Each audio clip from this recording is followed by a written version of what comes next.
Hi, everyone. Sorry, starting a little bit late. I just want you guys to know I've been working on this for a long time. Thinking and processing and then recording. You guys know me. I have a lot to say. I was like pontificating. I was going into all kinds, more Mormon history and deep dives and had so many other clips, but it was 9 hours. So this is half that. So you are in for a long ride. Buckle up. But I just want you to know how much I cut out and how much I tried to make this just as succinct as I'm capable of. And thank you again for everyone here to support me. And I'll be here in the chat in the comments. I think I'll also do an after show. I'll maybe put a link out for that sometime in the middle of this. And again, thank you. Much love to everybody who's supporting me. Hi, friends. This episode has been a long time in the making, and it's going to be controversial and ruffle some feathers. I've thought about this subject near endlessly, constantly since Christmas time. I'm just trying to, most accurately represent my experiences and feelings and conclusions from when I left Mormonism life and the subsequent fallout with Bill and RFM, which most of you are probably unaware of. I'm going to be sharing some things that I previously deliberately kept from you, our viewers and supporters, when I otherwise wouldn't have. And even back then, I was aware and distinctly felt that not only was I betraying my own values at the time, but also the trust that you guys have had in me to act in accordance with those values. And those include honesty and transparency. So that has carried some weight for me for the better part of a year now coming up on. And I'm looking forward to unburdening myself of it and hopefully making it right with you, our audience.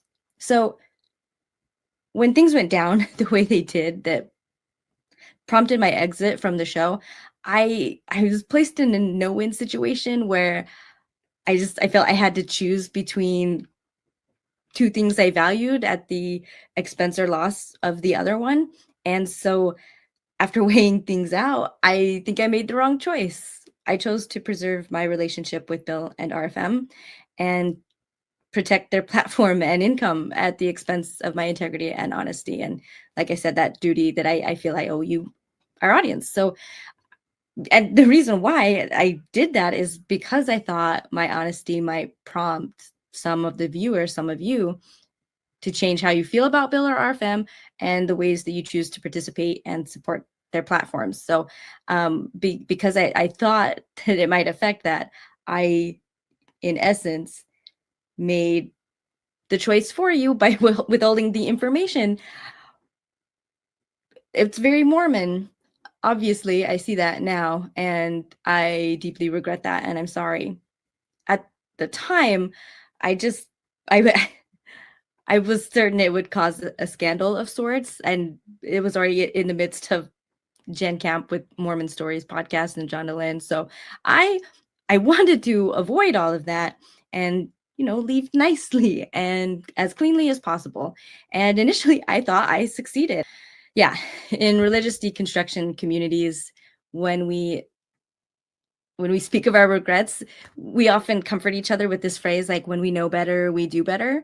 And I no longer believe that, as I and many others have demonstrated. I think to make it more accurate, I'd say when we know better, we can do better, not that we necessarily will do better. So I gave up my own values to protect men who do not share those values and do not care for me the way that I cared very much for them. And in the end, I still lost what I was trying to preserve by my self-betrayal. I gained nothing and I lost my integrity. So there's a very good but hard learned lesson there. I hope I never make the same mistake again. Sorry for the long preamble, but this is going to be a very long video. So buckle up, strap in. I want to address a few things right off the bat before I even get started, more than I already have. And mainly these are questions and concerns expressed by dear friends of mine knowing my plans to address these things publicly, because I thought about this a lot. So the number one main concern, which I deeply appreciate, has been for my own mental health and potential consequences to me. All very valid concerns. I just want to be understood. That's always, I don't know, a lifelong pursuit of mine, it seems. I just want to be understood and tell my story, especially before anyone else tells it for me. So, yeah, at the end of the day, I feel that this will cost me more to share than I will gain. Um, yeah, I think there'll be more consequences to pay than if I never posted this. But again, I'm more or less counting on that. So I'll take the hits as they come. At least as of now, unless I'm severely underestimating things, I just want you to know my sense of self, my sense of self, and my mental health is not tied to a particular outcome or reaction, um, as far as I think. So I think that the most painful parts of this whole thing are more or less behind me, and the main part is the main pain I is from holding on to this story and keeping it to myself. So I think I'll be okay, and this might just be a nothing burger and nobody cares about. I don't know, maybe it'll get really nasty for a bit. I'll write it out and I think I'll be fine. I've got other things to focus on, and I'm ready to finish this, close it, move on from this chapter. So um yeah, so caveats, I'm not telling other people what to do. That's not what this episode is. We have a lot of friends in common, Bill and RFM and I, including other podcasters and regular guests to various platforms. So I want to say that I hold no grudge or ill will towards anyone who continues to engage with these men personally or on their platforms. It's not a personal slight to me to do so. And I hope and ask that no one say or imply as much to anyone else. So on that note, I'm going to start with a somewhat recent news story. I mean, it was more recent when I started this outline. And if you know you don't have the time or patience to sit through a long show, as long as this is going to be, I have no idea. Um, I'll be explaining how I think it mirrors my experience leaving Mormonism live, and so you can kind of get a overall gist from here, kind of a TLDR. So, all right, January 3rd, Washington Post cartoonist and Telnaes resigned her position over censorship of a political cartoon. She says, I've worked for the Washington Post since 2008 as an editorial cartoonist. I have had editorial feedback and productive conversations and some differences about cartoons I've submitted for publication, but in all that time, I've never had a cartoon killed because of who or what I chose to aim my pen at until now. I'm going to pause there because I'm already seeing that, she's pointing out like, look, this isn't about feedback. Okay. And I get that because same for me. It's not that I received feedback, but I guess a certain type that was really, really different. So the cartoon that was killed criticizes the billionaire tech and media chief executives who have been doing their best to curry favor with the incoming president-elect Trump. There have been multiple articles recently about these men with lucrative government contracts and an interest in eliminating regulations. Here I will be putting up the cartoon. It's got Zuckerberg on there, Jeff Bezos, etc. And he's who owns the Washington Post now. So she goes on to say, while it isn't uncommon for editorial page editors to object to visual metaphors within a cartoon if it strikes that editor as unclear or isn't correctly conveying the message intended by the cartoonist, such editorial criticism was not the case regarding this cartoon. To be clear, there have been instances where sketches have been rejected or revisions requested, but never because of the point of view inherent in the cartoon's commentary. That's a game changer and dangerous for a free press. Okay, she goes on to say, there will be people who say, hey, you work for a company and that company has the right to expect employees to adhere to what's good for the company. And that's true, except we're talking about news organizations that have public obligations and who are obliged to nurture a free press in a democracy. Owners of such press organizations are responsible for safeguarding that free press. And trying to get in the good graces of an autocrat in waiting will only result in undermining that free press. As an editorial cartoonist, my job is to hold powerful people and institutions accountable. For the first time, my editor prevented me from doing that critical job, so I have decided to leave the Post. She says, I doubt my decision will cause much of a stir. It'll probably be dismissed because I'm just a cartoonist, but I will not stop holding truth to power through my cartooning because, as they say, democracy dies in darkness. And thank you for reading this. Okay, so there are a lot of similarities, and with her, I know that after I share what I'm going to, this will be like people will say something similar, like, "Look, you worked for them." So, it's their show. They have the similar expectations. They have the ability to decide and dictate. And like Ann Telnaes, I would agree for the most part, but similarly to Anne, what happened to us was a change that went against what our jobs were in the first place. We were both censured from doing an important, like, foundational part of our jobs, or at least that's how I saw it. And because our employers chose financial benefits at the expense of integrity and purpose. Up until certain events went down, I considered Mormonism Live a good journalistic voice in the Exmosphere.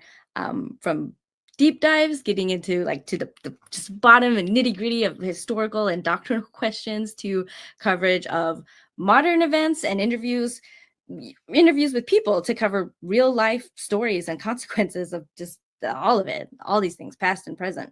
And to me, anyway, one of the most valuable parts of that show, like the parts that really got me going and most excited to watch or participate in, were when Bill and RFM, and occasionally myself, were holding people and institutions accountable for the harm they cause, right? And again, not just in the past, but today, right now, things that are still hurting members and our families and communities. So for some context, like, why did I join the show in the first place? What did I bring to the show? Initially, it was just some tech support and like the software we used, for the call-in studio and modding and other, behind the scenes work, sometimes some research to make the show easier for Bill and RFM to run. And especially in the early episodes of the show, it was kind of all on Bill, like to do all this work. So he was really distracted. And, there were times in some of those episodes that he's obviously not present when RFM is presenting something, and it is to the detriment of the show and the overall flow of the conversation. So when I joined and I started doing more behind the scenes, honestly, that was the best part to me, was seeing this kind of increased camaraderie and flow back and forth between Bill and RFM. So that I really liked that. But very quickly, Bill and RFM and the audience overall came to request and appreciate my contributions to the show material. And I thought I brought similar energy and values regarding intellectual honesty, integrity, cutting through bullshit, exposing consequences and costs of our belief and participation and membership in Mormonism, just all of it. And like I said, trying to hold people accountable. So I brought my life experiences, including travels, my degree in cultural anthropology from BYU's Hawaii campus, and also my mission experiences. I am, or I was, a pretty decent scriptorian. I was familiar with a lot of talks and doctrines of the church. And I also had my study abroad experience at the Jerusalem Center, so that has also informed my worldviews. Admittedly, very weak in apologetics and controversial history compared to Bill and RFM, with their many decades of that. I did not, because I was staying away from that as much as possible. So, but what I uniquely brought to the table, I think, was, obviously a female perspective, also a born and bred perspective, because Bill and RFM are both converts.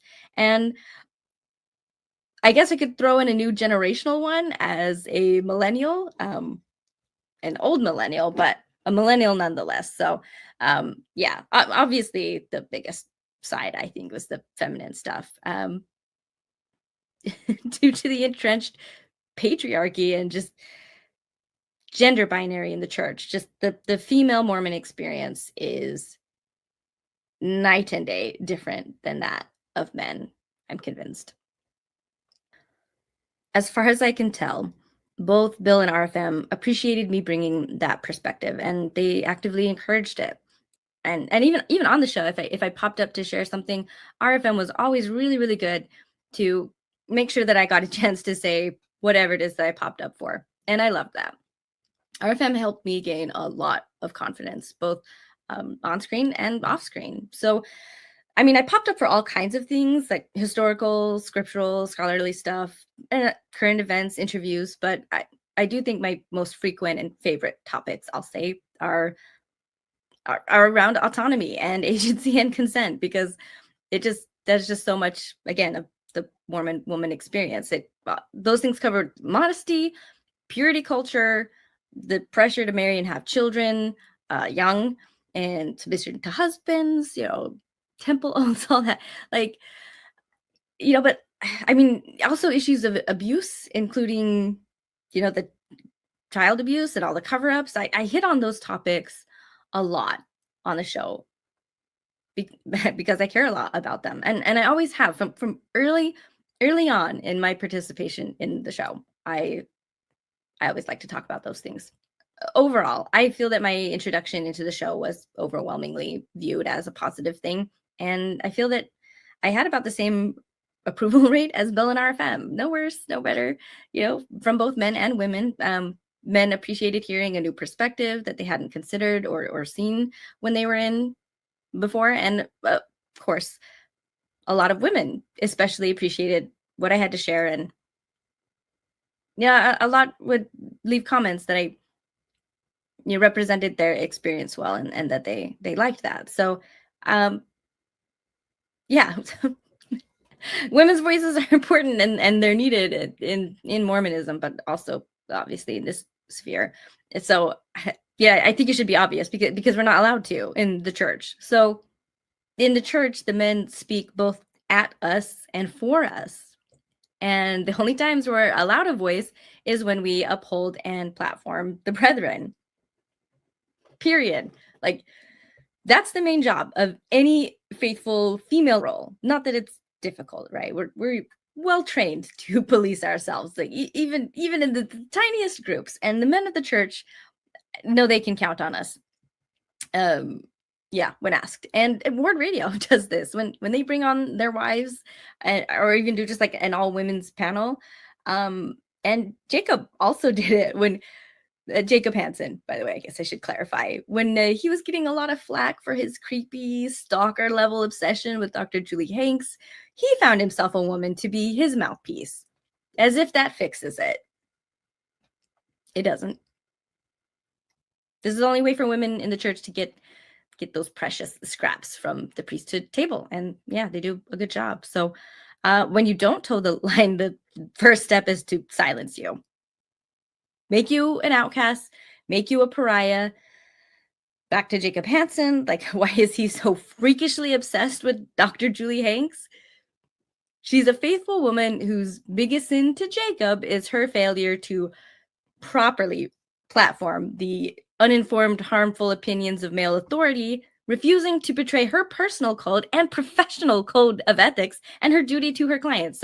So he, Jacob Hansen, and Ward Radio encouraged their little armies of angry, impotent men and pick-me women to attack Dr. Hanks and directly try to jeopardize her standing within the church, because that will effectively silence her voice and influence in it. So, I mean, it's dirty, but it's also not surprising. And another quick example of an angry, impotent man without proper authority to shut up a woman is Brian Hales, a deliberately deceitful polygamy apologist and amateur historian. And the apple of his ire is Michelle Stone. We watch her episode with him. I think it's like 59, 50. It's in the 50s, so it's an earlier one. But just watch a grown man make an utter fool of himself by refusing to engage with the actual subject matter he's supposedly an expert on, and instead humbly argue via PowerPoint why disagreeing with him is disagreeing with God. God, these men are so pathetic. Okay, moving on. All right. Another example of silencing. This is from the Exponent 2 about the ordained women movement. 13 lessons learned as an organizer of ordained women. The only avenue to communicate with the brethren is through media. So she says, when I served on the ordained women board, we actively sought to initiate discussions with Latter-day Saint leaders, including 5 written requests to LDS Church headquarters for a brief private meeting with any general authority available and willing. These requests were ignored. A source at church headquarters later informed me that a general authority had implemented a silent treatment policy against any ordained woman leader, which began almost at its inception. As such, we found that the best way to communicate with church leaders was through the media, and our only way of knowing their response was through PR statements. I'll be bringing this up later. It'll be relevant. And it goes beyond differences, like just differences of opinion. The men of the church are just as dismissive of our pain. And I mean, I'm a little behind right now. Jared Halverson is currently stepping in it like Wilcox did a couple years ago. And it's just like yet another example of just showing how little they care and how condescending they can be when they try to pretend that they care. Anyway, of course we internalize this as women. It reveals under the surface, I guess, this inability to trust women or even see them as agents, like literally capable of thinking and fact acting and feeling for ourselves. We don't need to be told every little thing. And I'm tired of being treated as if like we can't know what's best for us and what we want for ourselves. Like we have to be told. So these biases are hidden from ourselves, but like they come out in behavior and speech, and it just takes some education sometimes to start to recognize when you see it in yourself and work to root it out. So that was a bit of a tangent, but I just I wanted to point that all out to say, like, whenever Bill and RFM had me on, there was no like particular agenda or constraints for me to stay within when speaking my mind and to my own and other women's experiences. And that's a huge difference compared to the church. And as a side note, for those of you that have noticed that a tendency in myself and other Exmo women to over-explain, overcomplicate things, like bring in far too many details, and even the talking too fast. Like these are all habits born of this treatment of us that I've been describing. Because I mean, initially, like while we're inside the system, we can't see this as just it's a general dismissiveness towards us. It's just the sexism that it is. Like just men ignoring what women have to say, like on by default. So I know I'm not the only one to think that or to have thought at the time when because you feel it, you know it's happening. Again, you just don't realize it's systemic. So I know I'm not the only one to kind of turn that inside and make it a fault of my own, like that men don't listen to me not because I'm in a very sexist system and their voices are just automatically prioritized over mine, but I'm not communicating well, or well enough, or maybe like the broadcasting, maybe I'm not serving and loving men enough to earn basic decency and the right to be listened to.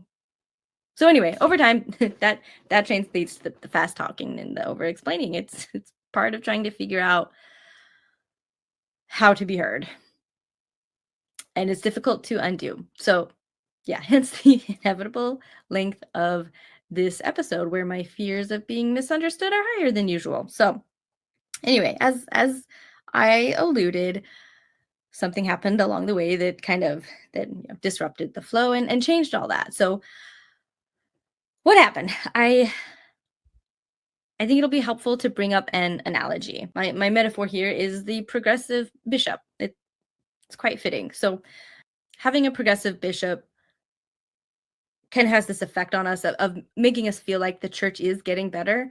And these men who are treating us kindly and as capable women and who are trusting us, like it gives us a false sense that there's some equality there.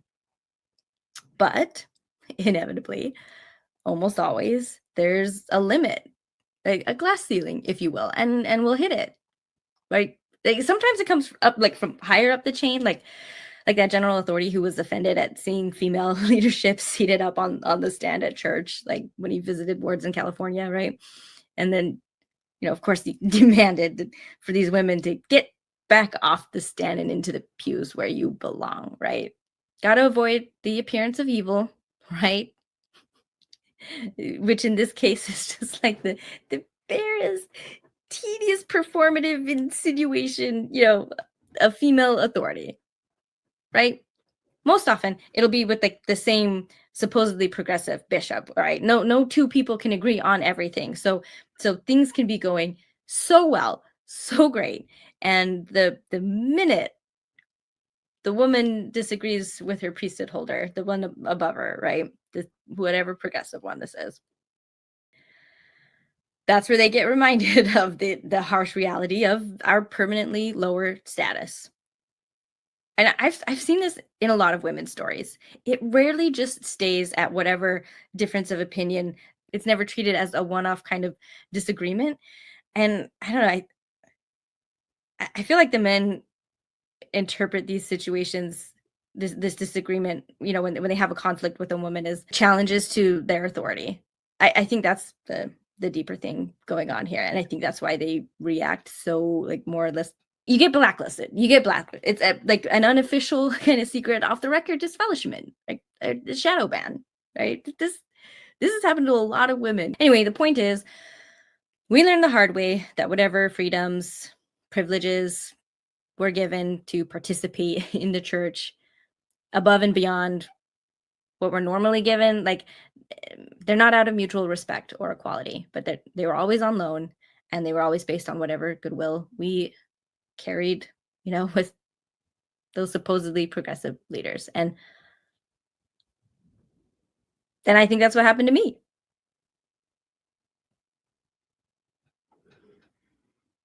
Because Bill and RFM are very outwardly and privately encouraging, I made the mistake of thinking it was coming from a place of equality and mutual respect and friendship, frankly.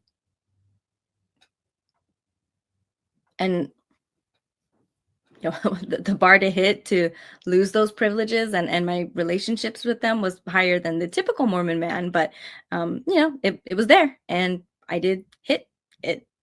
And I mean, it was still really low. Like it's higher than normal, but at the end of the day, I think it was still a very low bar. So there's something really important to understand, right? For the whole rest of just everything.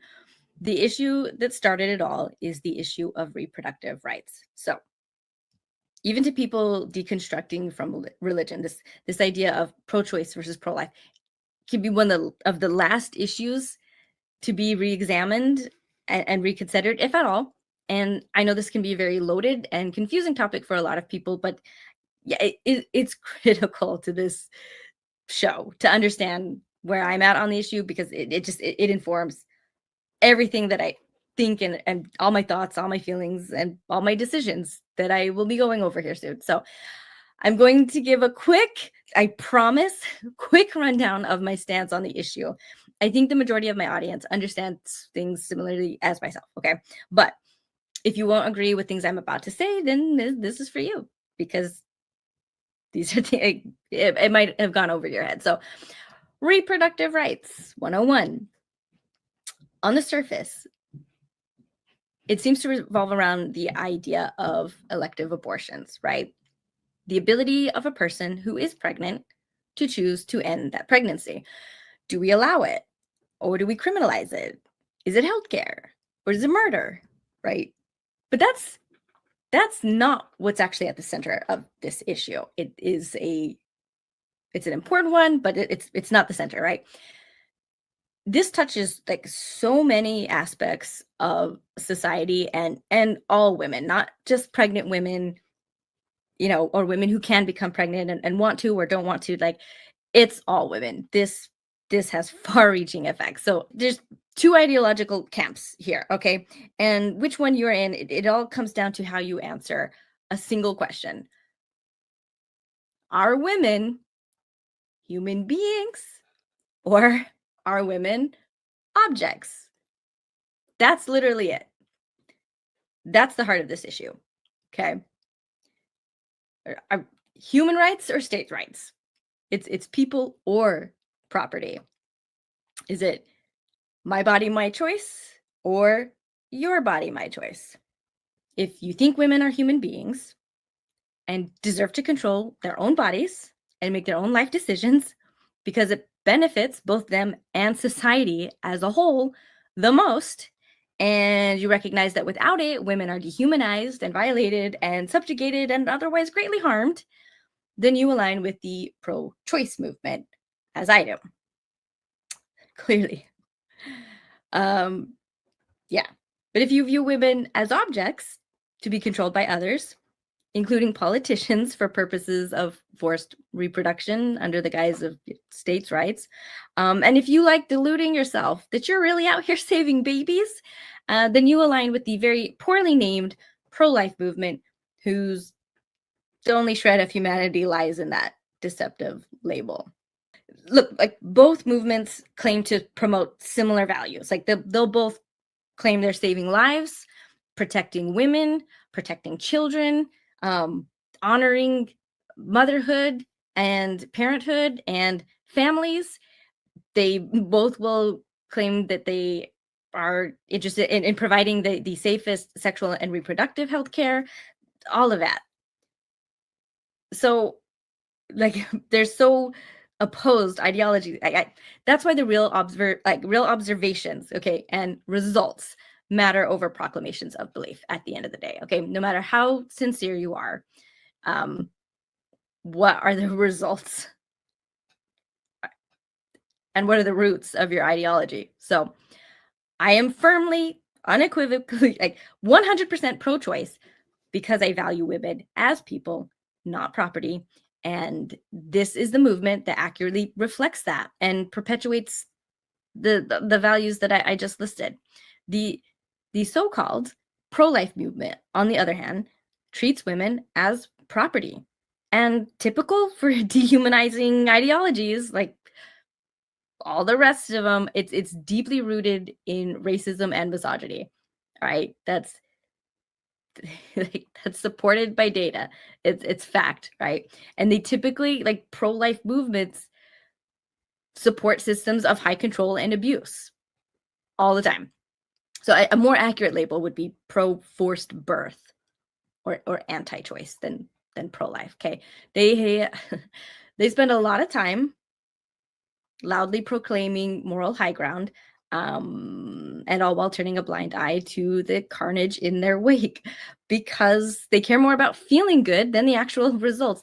There's so many parallels here with the pro-life movement and Mormonism. It's just, I'll have to do, like, I think, a standalone episode on that. So anyway, in the end, just like in Mormonism, their stated claims don't pass scrutiny. So you have to look at behavior and data. So, not to put too fine a point on it, nothing good comes from hateful ideologies, all right? If they have their basis in vilifying, in dehumanizing, and controlling, like, entire groups of people, right? And this one absolutely unequivocally does, nothing good comes from it. Any listeners who identify as pro-life might find my assertion that they see women as property as offensive. Maybe they would play like, hey, I don't believe women are property. I never said that. But guess what? You don't have to know you view women as objects to still believe it and act that way. Our brains' natural wiring makes it really easy to hold contradicting beliefs. It is a universal human behavior. Like, there are literally white supremacists who believe they are not racist. You can find those in Mormonism too. You know, religion that's also really, really sexist, but also adamantly denies that too. So I hope you get what I'm trying to say. Like, I base my accusations on behavior and results, not claims. I prefer to approach the movement for what it is, not for what it purports to be. So one quick strict, like one example real quick, and then we'll move on. This will be good enough for the rest of the episode. Okay. Something else, a pro-lifer, okay, might insist, they might say that we do see women as human beings, and we just see them as equal human beings as whatever is growing inside their uterus. Like they're both human beings, and that's pro-life, right? The problem is, I mean, that falls apart on its own, but especially the moment a woman doesn't want whatever's in her uterus. All right. Once the needs of each are completely opposed and one can only be met at the expense of the other, you're forced into making a definitive choice about that woman, and that will instantly betray what your real values are. So if you genuinely believe in treating women as human beings, you will view that woman's right to control her own body as a very basic and fundamental human right. Therefore, you will say, her decision is hers to make, and it is not my business, nor should it be anyone else's business besides her doctor. Period. Done. Okay, that's the answer. If you go the other route, okay, you are not treating a woman like a human being. If you want to override her will, take control of her body away from her, force her through pregnancy and childbirth that she doesn't want, that is textbook objectification. That's what you're doing when you try to control other people by taking away their choices and options, removing their consent, right? Just disregarding the tremendous pain and suffering that you're willing to heap on another human being and risk their health and their life, forcing them through like a dangerous medical event. That's objectification. And I know people are I'm so tired of people arguing just with facts and just basic fundamental definitions of what words mean. But I know you're going to do it. I know you're going to do it. Like, look, you want to use her body as an object, a reproductive tool, because you don't care what it'll cost her as long as you can use her body to serve your purposes. Okay. Right. So if you're watching this, you think you're pro-life, you think I'm misrepresenting you. I assure you, I am not. You are either lying to yourself about what you really value, or you are ignorantly supporting a movement just diabolically opposed to your real values. So I will grant you that I'm not using your messaging. I will grant that my descriptions are not how you perceive yourself. And I freely admit that the language I use is far from neutral, but that does not mean it's not accurate still, and more accurate, I would say. But that should be enough to help you understand why I care about this issue so much, and especially so passionately. It starts with episode 182, Draining the Swamp of Mormon Apologetics. So RFM, he had invited me over the phone, but he'd also sent in the group like text chat. I also invited Maven to join us if she has any public criticisms to which she would like to respond. That's important to remember. That's what this episode was about. And boy, did I. And when it was my turn, I went to town. I went over the disgusting and misogynistic things. Again, Jacob Hansen has had to say like to me directly over one of my most important topics, this one, bodily autonomy, reproductive freedom, because can we just appreciate, like, in Mormonism, women are primarily reproductive objects. Like, we are literally raised from childhood to be so, like, not just in this life, but in the eternities, wives and children. Like, this is how early Mormon men achieve status, right? And wives, like, and their prize in heaven is eternal sex, because the women do all the childbearing. So like, this is like, for women, this is the core. Since its inception, the men of the church have had a lot of opinions on the use of women's reproductive systems that ended up as doctrines, and some of those were revoked too. Like, Like most things Bill and RFM talk about on Mormonism Live, right? It's something that has had far-reaching consequences. It includes a lot of harm and suffering, like both physical and mental, and of course literal deaths of women, right? It's the same pattern as everything else we cover. Nothing gets patriarchal men more angry than women taking control of their own reproductive systems themselves. And that's why the church has a negative opinion on like almost any way you can possibly mess with it. Just whether you choose to delay children, use contraception, have fewer children, space them out more for your physical or mental health, right? Or not having them at all, or having an abortion, or using IVF, or surrogates, or being single and keeping your baby instead of giving it up for adoption, or marrying the baby daddy if you don't want to, or if you do want to. Like it also includes vasectomies. So this is one area where the church will even step on men's reproductive choices for their own body. So, like, this is a very Mormon thing, okay? And yeah, per usual, to me, the format, like for Mormonism Live, I pointed out the behavior. I used lots of examples. I talked about the doctrinal and cultural bases, like causes of this behavior. Like I laid out all this ignorance, all these excuses that they use to justify like continuing to control women reproductively. Like just it's all from outdated, just inhumane religious dogma, and it's unsupported by science and data. I lay it all out, okay? And just like in other episodes of Mormonism Live on similar topics, whenever like there's a social issue, okay, I laid out the real life damage and harm it does. And I did not allow space to deny responsibility or try to avoid accountability for those consequences. Anyway, I was very passionate, but I stand by most of what I said on the show. I think I explained very clearly how all advocacy against a woman's right to her own body leads to all manner of injustices. What were the results? Okay, so how did it go? Like for the most part, I thought it went over well. I was talking fast. I took up a lot more time than I realized. But I did earn, I think, $120 worth of like super chats for the show, and in that span of 40 minutes. So that was good. And like the live chat was on fire, like mostly in support.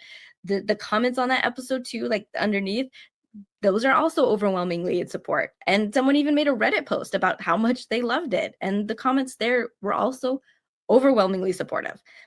Of course, there were detractors. Like they displayed the exact kind of like misogyny, sexism, ignorance that I pointed out. All right. And some people have a tough time listening to things calling them out. One might say the wicked take the truth to be hard. And in terms of engagement too, I just want to point out that if I'm not mistaken, I went through and looked at a lot of episodes, but I won't say all of them, right? But if I'm not mistaken, that episode, I've had the most amount of positive comments, like directly referencing me and things I've said on that episode, like more than anywhere else. So, but even the negative comments, that's also more engagement. So it still helps. And those were like, it was like 10-1 positive to negative, like overwhelmingly. All right. Okay. So I get a text from Bill, asking for a phone call.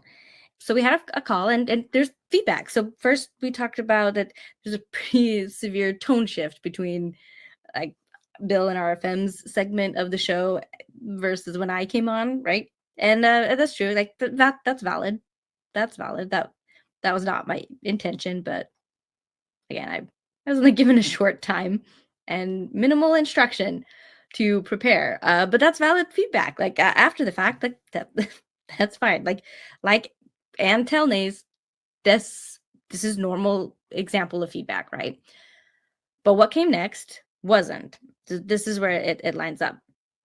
Bill tells me like he's had some complaints and emails from donors pro-life donors about my subject and threatening to stop donating, and that he wanted to avoid politics on the show. And he even brought up his episode on mandatory reporting that he did, I think Almost Awakened, or it might have been just under the regular Mormon discussions brand. But and that deservedly, like, they deserved the pushback that it got. But he went on to say, like, basically, like, my stance on autonomy is just a political opinion, right? And that, both sides are valid, and being too black and white in my thinking, not enough nuance. I'm just mad that people are just disagreeing with me. And yeah, it's a fringe political topic.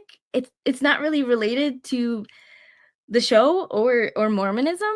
And I had to stop Bill there. I had to stop Bill there. What? Just what's more Mormon than reproductive coercion of women? Like, nothing. Nothing. It still boggles my mind. But yeah, so I pushed back that, like, a little bit, but yeah, I was kind of in a hurry. So when Bill also pushed back, and so yeah, I just let him, like, yeah, I had to go. So and and it was really good too, because this little teeny short conversation, small as it was, before we even hung up, I was getting this, like, pit in my stomach, right? And yeah, yep, my emotions were starting to rise to the surface. As soon as he finished, he asked me, like, if I had questions or thoughts and feedback. Like, he's totally open to it. Like, again, just the encouragement to share, which is good, and has always been a good thing about Bill. I just kept it together long enough to say, like, well, I'm running out the door for this errand, and I do have some thoughts, but I want to chew on them, mull it over a little bit, and yeah, I could talk to you in RFM later about it. And he was like, yeah, sure. So we hung up, and I burst into tears. It was, for me, it was a devastating phone call.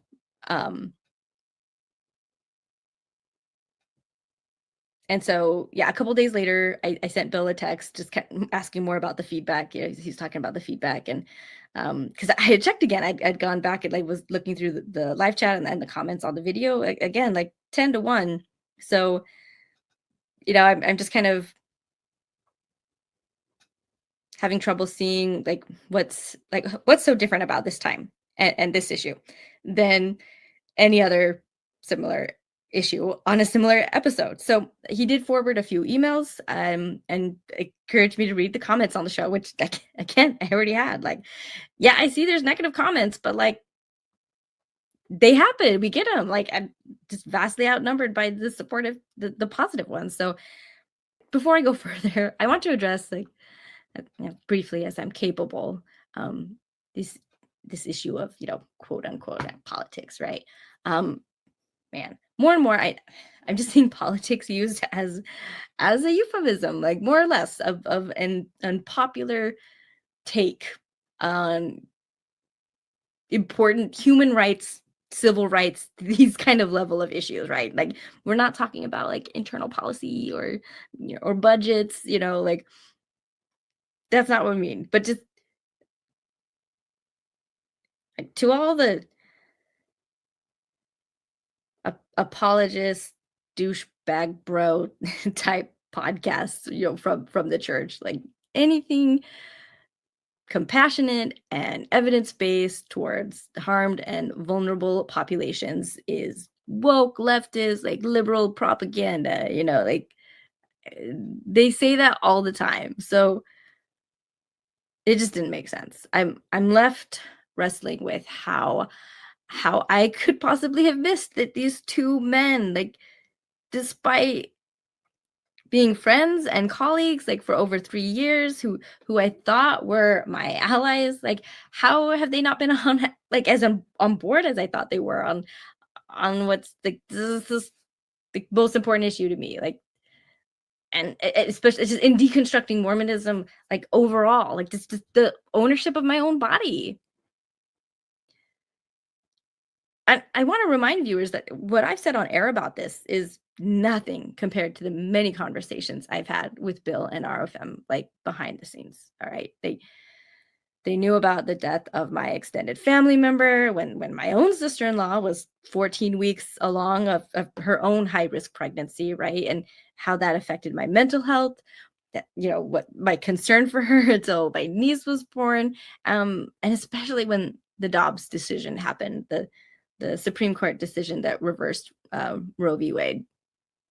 Like, that caused the most significant mental spiral of my life so far. Because I knew what it meant. I knew what it meant. I knew it meant more dead women, dead babies, raped children, forced to give birth with bodies like too young and too small for it. Like even down to babies in dumpsters. I fucking called it that very day. Back to the story. I just swimming in it. I get it. It was just constant ruminations. It couldn't stop, and I'm just fluctuating between just this like just soul deep despair and hopelessness on one end of the spectrum. And then I would like, get over to this like white hot rage at the injustice and the cruelty of what was about to happen to the women in this nation. And I didn't sleep for nearly 4 days, like except for really short fitful naps, because like, I just couldn't. I had to reach out for emergency psychiatric support, like the first time in my life, and for the first time also had to go on an antidepressant. This broke me. And I'm not the only one. And this isn't just an extreme reaction. Like this was a big deal. And look, I'm on birth control. I was back then too, and I'm not sexually active. But even I couldn't feel safe in my own body anymore. I I could choose to have sex in the future. There's nothing wrong with that. Probably won't, but most likely, if I did have sex, it would be forced. It would be forced, and birth control doesn't always work. So like not even I could feel safe here. So like one of the decisions I made to make sure that I took back at least some of this control that I felt was taken from me. I scheduled myself for a consult for sterilization, and by the end of that year, I had my tubes removed.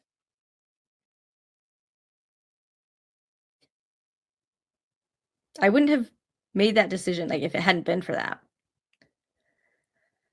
But I just I had to. And Bill and RFM knew about it. I told them they were some of the first people. I told them the day that I had it done, and they were some of the first to know. So I these men were my close friends.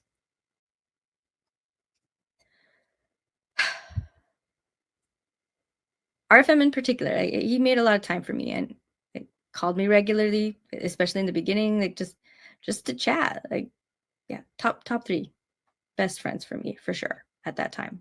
People that I could be honest with and and share the best and worst parts of my life. And I did. And I cared very much about his advice.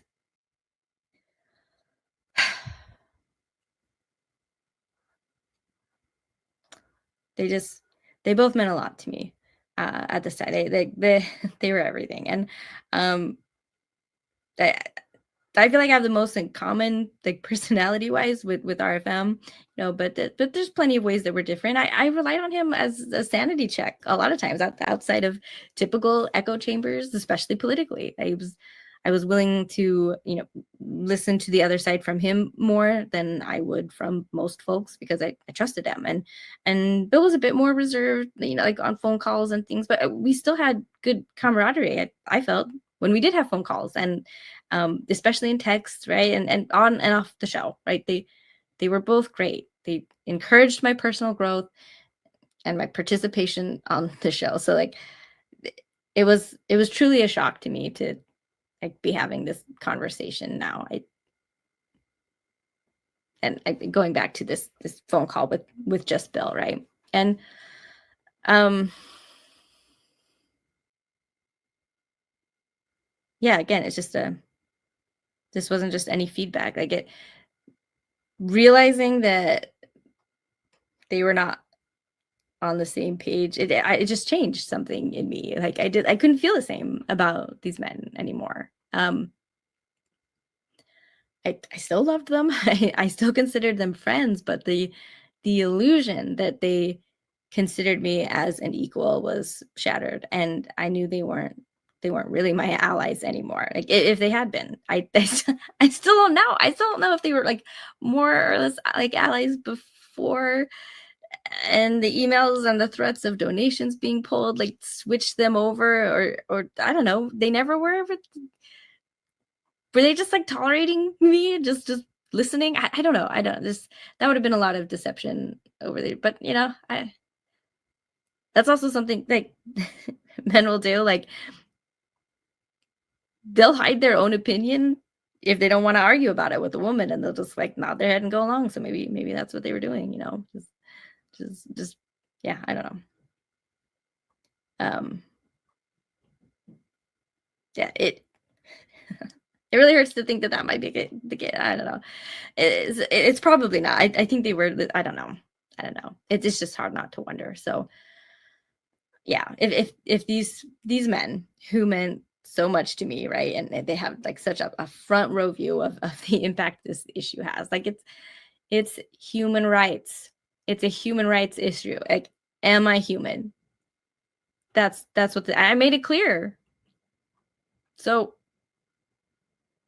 I just I just say, like, how could they still be on the fence or like think that like my rights are a matter of opinion, right? Or they like the other side, like they have moral, non-misogynistic reasons, like to objectify women reproductively, like as property, states' rights, right? Like how can you possibly think that you can be pro-life and not anti-woman? But I get the things that are obvious to me just aren't obvious to everyone, and that's something that taught me, like, yeah, clear I thought at least I thought Bill understood the issue, but clearly there's a lot more work to be done in education in this area. So I've been saying and thinking for months and months. I wanted to start a channel, start some type of advocacy for this issue, and it had only been recently that that I was actually able to start talking about it without becoming a complete mess, like, compared to 2022 and most of 2023. It was just such a raw, triggering topic for me that I I couldn't really, like, dive in deep for very long periods of time before just just getting so upset. So my my rant, as some would call it, including myself, I think I referred to it that way, um, in episode 182. I think that was the only second time, I think, first or second, that I really like actually dove into the subject at length publicly. And yeah, it was intense. Okay. Like, yeah.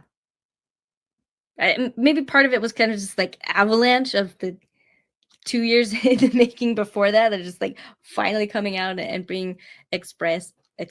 But I mean, only part. I'm still very passionate, very enthusiastic, and angry, even deservedly so. And yeah, I had only started my public activism that year, last year's 2024, with my visits to DC to protest at the Supreme Court. Like I was finally getting out of my head and able to act like in the real world to try making a difference in this.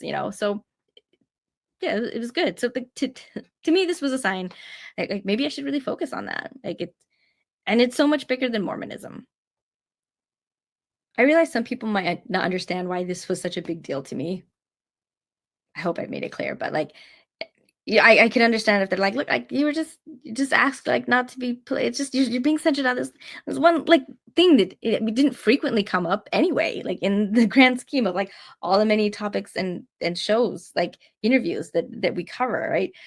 So like, is it even affecting all that many future shows, right? But like, what's the problem? 'Cause the problem is that the ways that the church violates bodily autonomy, right? And objectifies women sexually and reproductively, like they are all related and they're all overlapping. Like none of these issues, not even abortion specifically, are their own separate island. And even if it was, I shouldn't have been prevented or disallowed to speak on it when it is relevant to a show topic. And it's relevant to way more topics, I think, than Bill or RFM have enough knowledge to even appreciate.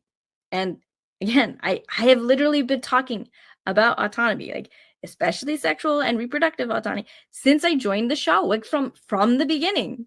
Like maybe not as strongly as I did in 182, but it's always been there. Reproductive coercion is an integral core issue at the center of all Mormon doctrines, like all its policies around sex and gender and marriage and just motherhood, just every single aspect of control.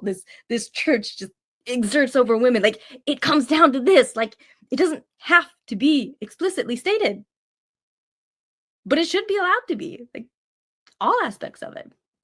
So that's why it's such a big deal. Like Anne, I saw this as an attempt, like this attempt to censor me, like as a sign that it's time to leave, or at least I was 95% sure that that's where things were headed. But I just I had to be sure. I had to be sure. So after some time to like collect my thoughts, I arranged the other call like I had promised to Bill, but this time with Bill and RFM. It was June 23rd. Like yeah, it was towards the end of the month. It was still right before my last show. So and anyway, I just what I was hoping that this was just like a big misunderstanding, like like comedy movie sitcom plot level, kind of like the whole thing is around like a miscommunication that like caused hurt feelings, and that like all other subsequent shenanigans level kind of a misunderstanding. Like I just struggled so much to really understand like how how this happened. I didn't get it. I didn't get it. Um okay. So for this next part, I'm gonna talk about the phone call. I guess my resignation phone call, the phone call with Bill and RFM. Um you know me. I wanted to be sure that I didn't forget anything, or that I could get distracted, or maybe I wouldn't explain things right.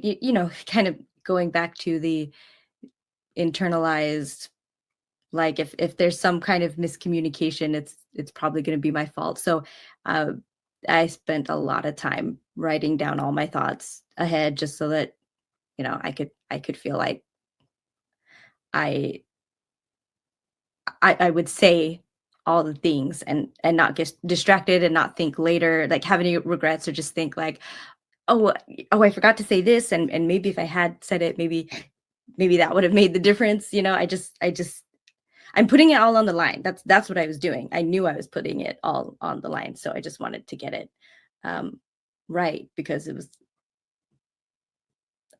my last chance. So I just want to say here that the fact that I could even like that this conversation could happen at all is a testament to how much trust I had in these men. And if you understand patriarchal cultures at all, especially intense ones, it's scary to speak up against men in general, just period, and especially if they have some kind of type of leadership over you, I guess. It's not as hierarchical as within the church, but like Bill's was my employer, and RFM was like my mentor. You guys get it. You guys get it. But that doesn't make it not scary. And for me especially, I know I can get spicy and sassy on the internet sometimes, but it's a different thing, like talking to a screen, than actually talking to a man in person, especially if it's for some critical feedback, any criticism. And I mean, it's scary to even just express disappointment or disagreement. And I was extremely nervous because I knew it would be difficult to get through. I knew I was going to be emotional and raw, and I hate that. I mean, it's not bad to be emotional, but sometimes I think it can detract and distract from the message, and especially if something's like so intense as to like cause the emotions in the first place. Those are usually the times that I want to be able to talk the most clearly. Anyway, I knew it was going to be difficult, but I knew Bill and RFM could listen to me and hear me, um, and not, it wouldn't blow up, and because if I thought that, I wouldn't have even done this in the first place. But um, uh, it was important to me to do so. Um, yeah, I knew I was gonna, it was, be vulnerable. This was gonna be a really difficult conversation with people that I love, and sorry, what I was feeling and facing already was a feeling of rejection. Okay, like real deep rejection. Okay, and as I explained before, but around this issue, like, I cannot see it any other way than as a rejection of my humanity. And here we go. That's what made it so difficult. And I mean, I was already feeling, I already knew, but I was gearing myself up to, you know, I knew, like, most likely, um, just face it again, just have it really solidified and confirmed, and just really, back in my face again. Like, it's hard enough the first time, and the fact that I wasn't seeking it out, but again, I just wanted to know. I just had to know the truth, and I had to make sure that I understood. So on our call, like, I read the whole thing, um, and it was important for me to get across, not just like information and um, details, like information, facts, kind of things, but I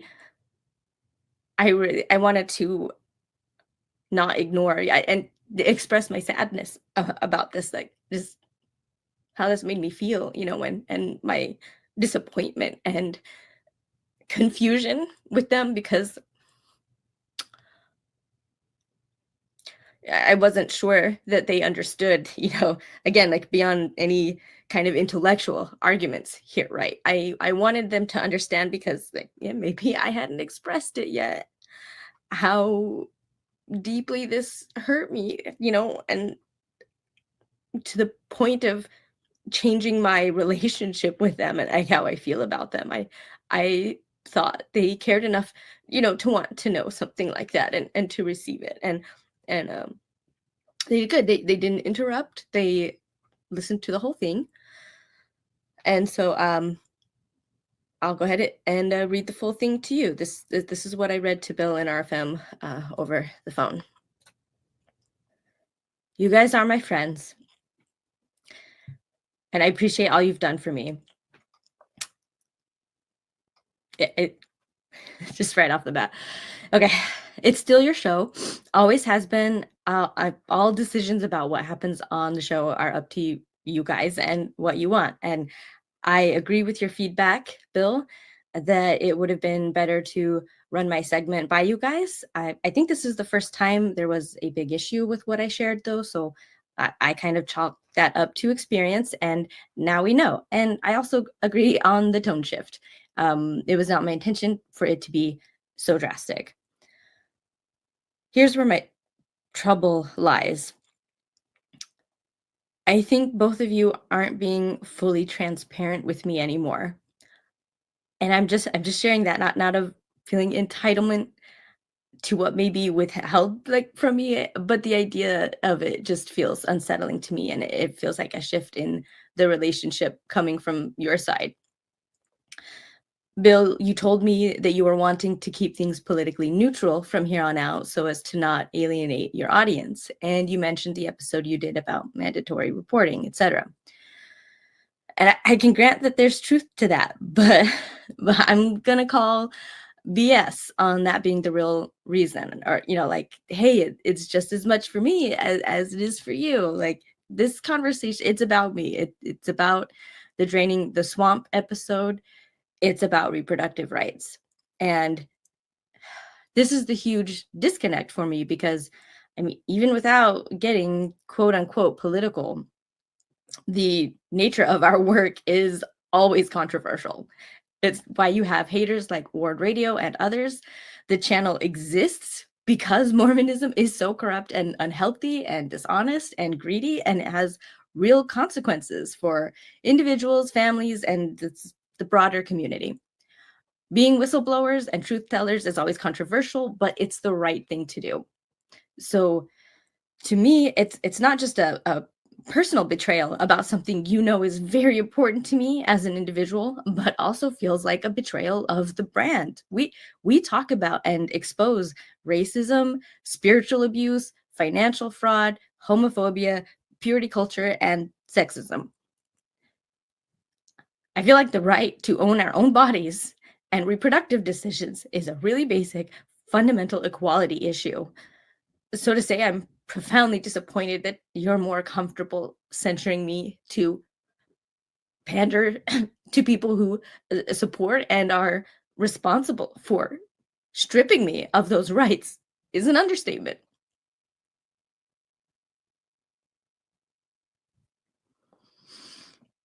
We always get comments, we always get people upset at Bill, upset at RFM, and yes, upset at me sometimes. Like, this isn't new. And I have felt that the overwhelming consensus, like for all three of us, is one of support from our listeners. So that's another reason I feel like this is a huge departure from what I thought the channel was and who you guys even are, that these comments are being listened to, when I think you would disregard similar emails if it was a separate issue.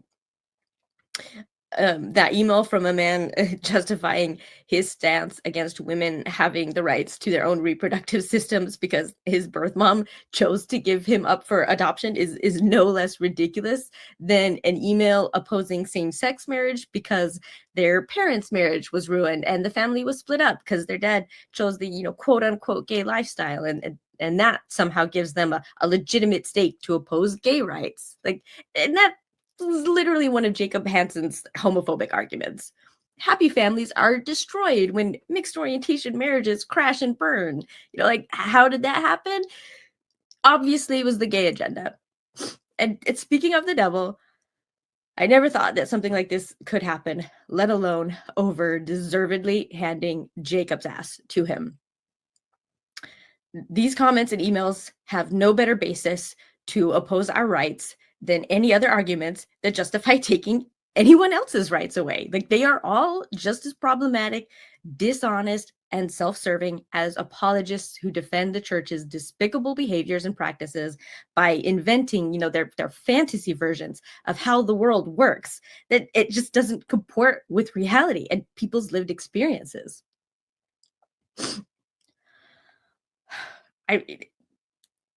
This is another big picture example.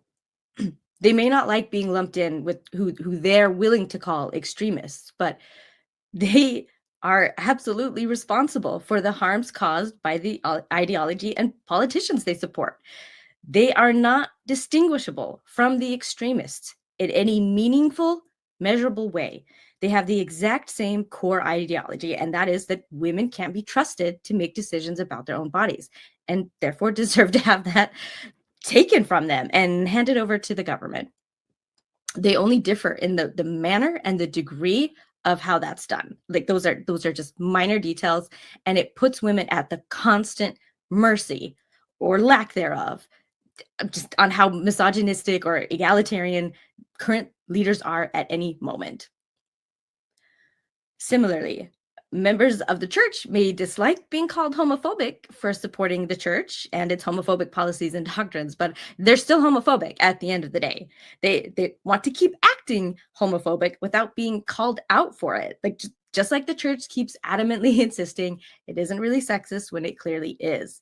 Yet they still have the gall to publish things like that Instagram quote that the church gives more power to women than any other religion. So what I'm trying to say is the pro-life stance is 100% comparable to the types of delusions and denial that we see all the damn time coming from church members. And almost every social issue we fight against for its harm, it's generally backed by Christian Republicans, but you're not worried about, well, some of our listeners are still uncomfortable with the gays, or some of our listeners think we're pandering when we talk about the church's racial issues, and we don't want to make them uncomfortable. So I'm left wondering why the special pleading, why the special exception for these fuckers' feelings? Why do you care about these people getting offended? Because I made it abundantly clear how ridiculous, misogynistic, and cruel they are to justify the havoc that they are wreaking on other people's lives without a single fuck to anyone's suffering. And the only thing I can think of is that you guys see something legitimate in these criticisms, which means you still don't actually get it. And I just find myself thrown for a loop again by men who don't care enough to really understand what's at stake here. And I thought you did. You've done so much to elevate marginalized voices and bring awareness to these kinds of issues. And you've done so much for me personally. I just don't get it.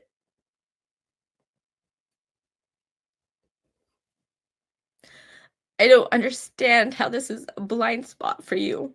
And I'm extremely hurt and disappointed. I feel like this is my Matthew Gong moment. Bill, you told me you agree with my position and support me in this, but to me, it's saying, yes, we can take a picture together, but don't post it publicly. I wouldn't want people to get the wrong idea on what I stand for and support.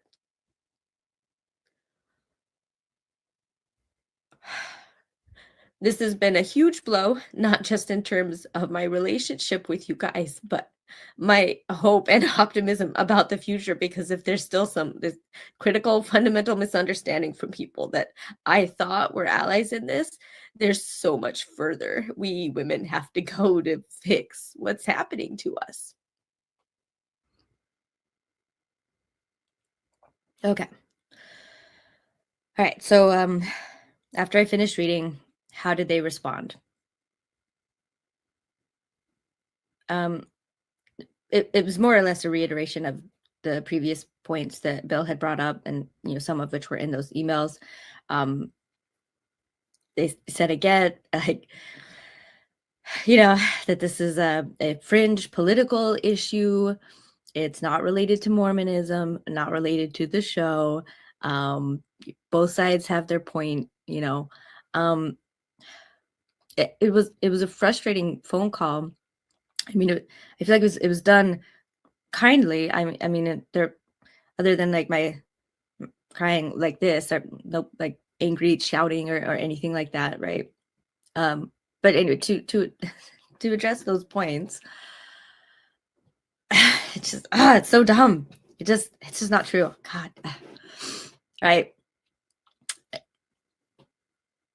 I point out, like I did before, right? Reproductive rights is a very Mormon topic. I have frequently referred to Elder Anderson's conference talk from a couple years ago. There's scriptures that talks about having as many babies as possible. Like going back to the very beginning of the church, there's literally a section in the church handbook about abortion, and there's disciplinary action that can happen if you have an unapproved abortion, but like no dice. Okay, right. I did bring up that how we're groomed for motherhood since we're children, that's entirely where our value comes from. It's our eternal destiny. Like, you guys, to this day, it's still the most wild thing to come out of Bill and RFM's mouths, like that this has nothing to do with Mormonism. It's such bullshit for them. Maybe for them it doesn't because they're men. So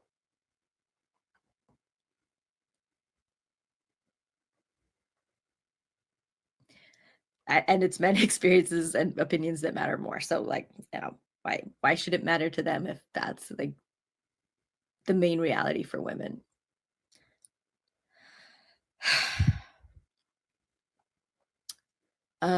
We discussed the part where I drew analogies to other rights issues, right? Yeah, I tried pointing out, like, hey, just hypothetically, if Mormonism Live was a podcast taking place 20 years ago when there was a lot more ignorance and hatred around homosexuality, especially gay marriage, the right to marriage, it would be the equivalent of saying, like, yeah, like both sides of that have their points, even if homosexuality is not a choice, there's moral, valid, like non-homophobic reasons to oppose gay marriage, and gay people in positions of public influence or, around children, like schools and stuff. Like, those were real arguments real people made back then, right?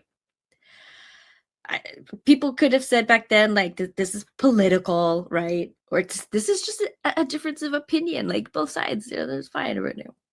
And I brought up, like, the racism too. If this show took place 60 years ago, like when we're talking about civil rights and like before interracial marriage was legalized, like there are people who are saying, like, they have legitimate, moral, secular reasons to oppose these things that are totally not based in racism.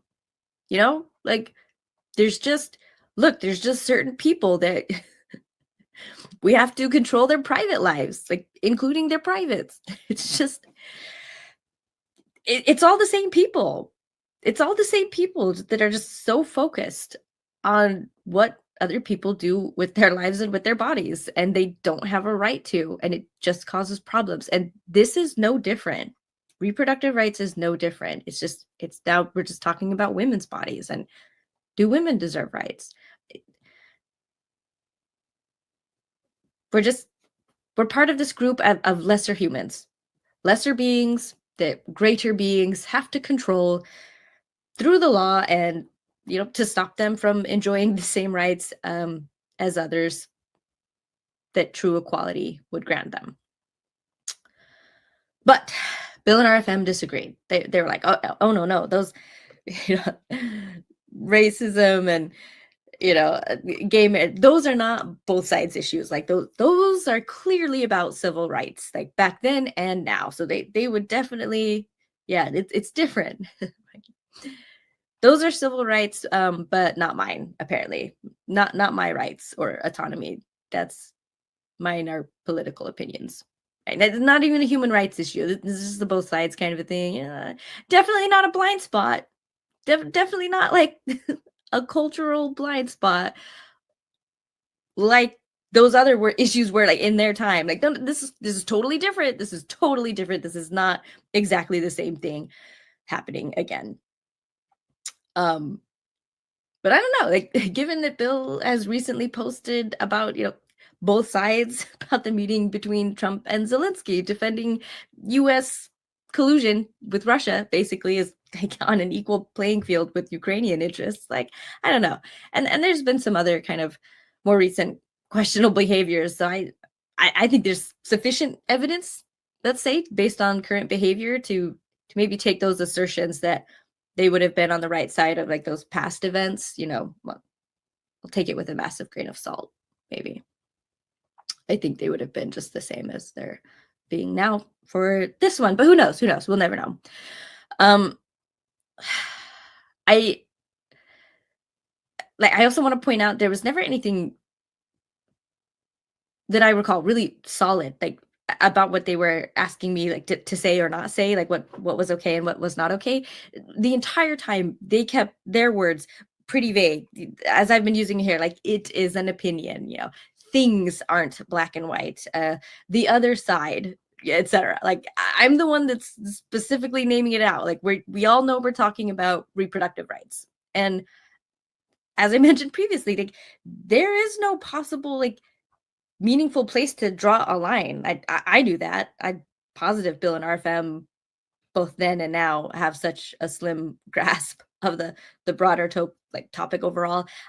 They wouldn't have been able to try if I had asked, if I had said, okay, tell me specifically what I can say and what I can't say ever, even if it's relevant or not, because apparently it's never relevant. But but let's say we did try, like it would have to be something subjective in the end. I would always have been on the back foot. I would always be wondering like if what was okay or not, if I'm crossing the line or not. And it just with subjective rules, it's inconsistent and applies inconsistently to different people, because Bill and RFM would never have to worry. They'll never criticize themselves if they end up saying something at some point in an episode that they might have gotten upset at me for. So yeah, or guests even too, like guests can bring up abortion. I just don't think Bill and RFM or guests could do any better than I could at like navigating a specific, like, you can say this but don't say that. It's just human behavior. I'm basing that assertion on that generically. Like ambiguous situations, ambiguous rules don't work well. Back to the phone call.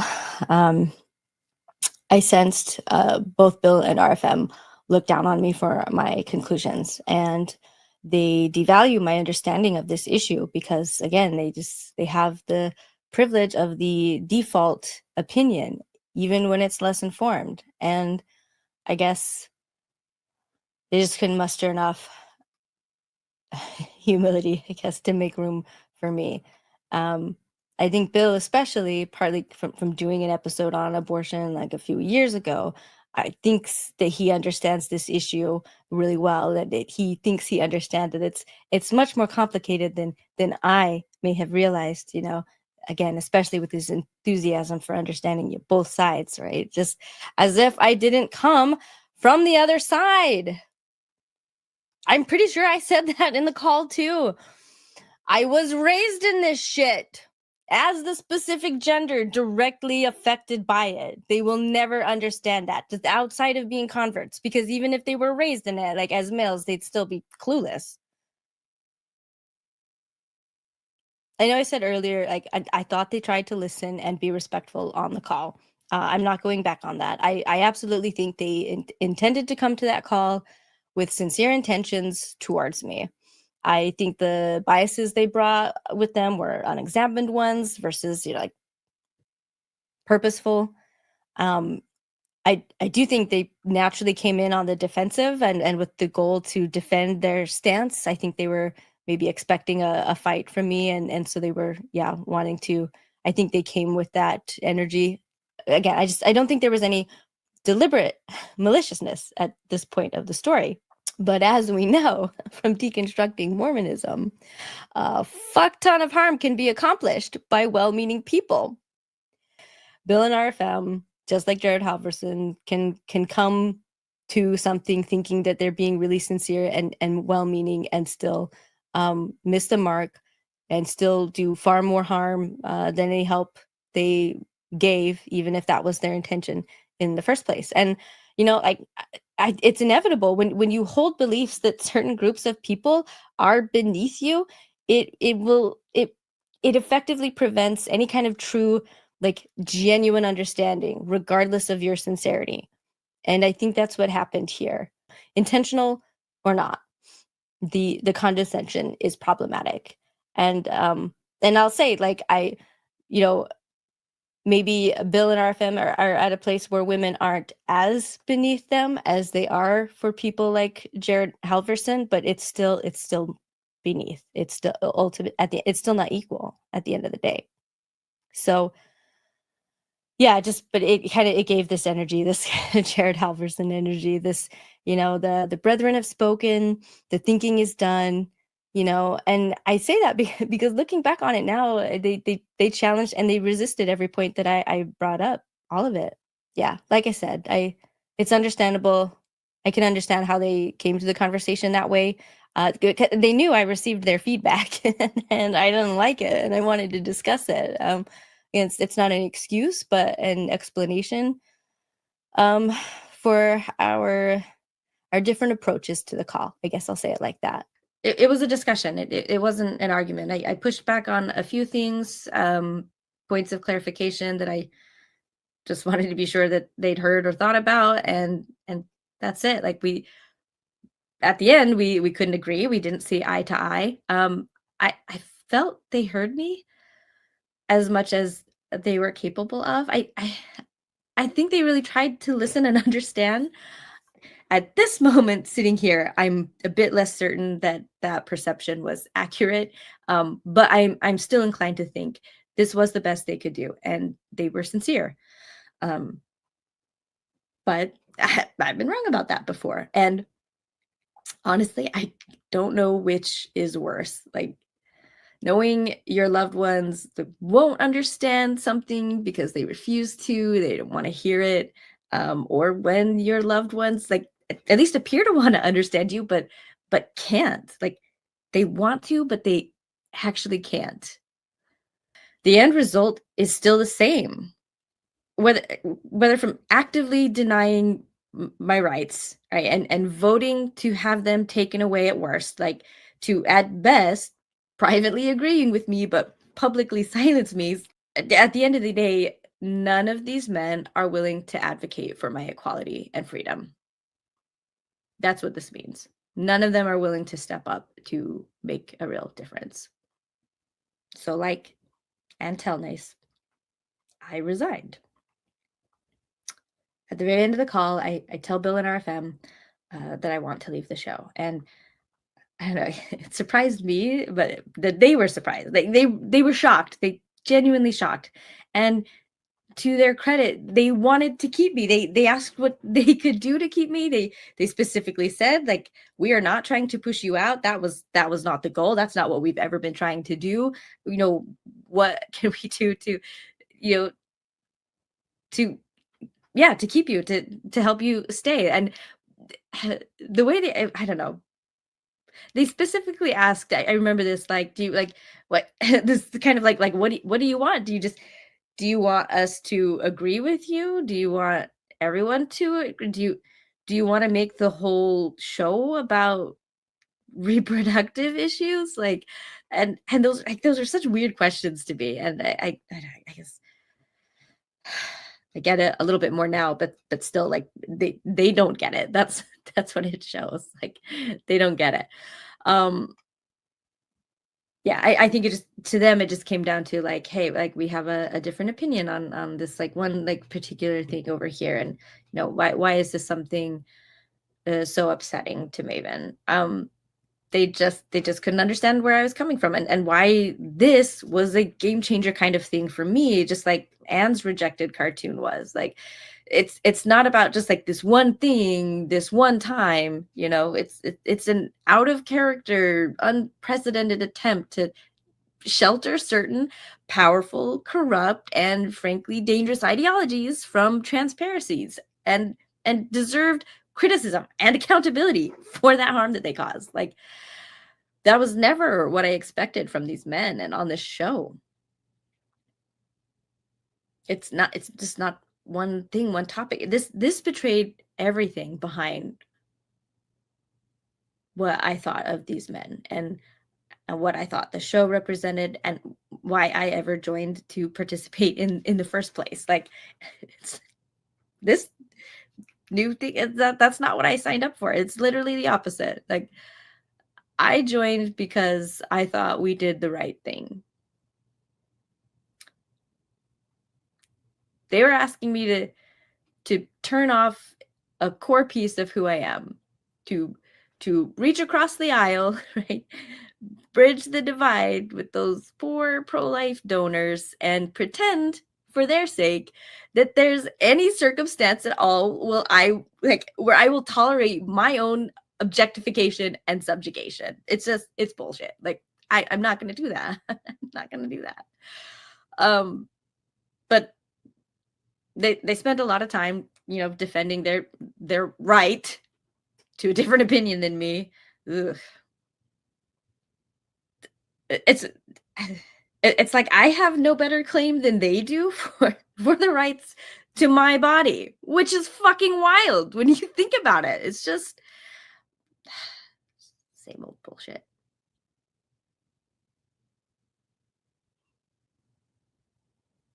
Yeah, I mean, of course I wish they agreed with me that I deserve bodily autonomy, like as a human right, as a human being, rather than as a matter of like a fringe political opinions. Like, yeah, of course. But clearly they don't though. So like, no need to pretend like that wouldn't help me.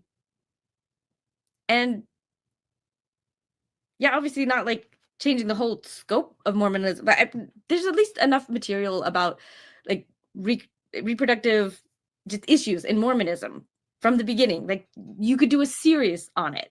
Okay, but I would have loved even one episode on this, touching on the history, right? The doctrines, the changes, the step backs, that the church does, especially like when more and more like complaints and harm comes out. They used to be very strongly opinionated, and they still are, but they've backed off on some things to be like, yeah, this is between you and God now instead of you and us, right? But like, there's real life consequences for people, families, like they just all of the same normal stuff that's normally in Mormonism Live, right? Like they totally could do at least one episode on it. And I would have loved that. But like they already could have if they wanted to. And if they wanted to, they wouldn't have told me not to talk about those things. Like we wouldn't be here. We wouldn't even be here. Like why are they asking this now? They just don't get it. Like there was no if for me at the point of this call. Like it was just, I'm leaving. I already knew what I needed to know from the conversation, and that was the whole point of it in the first place.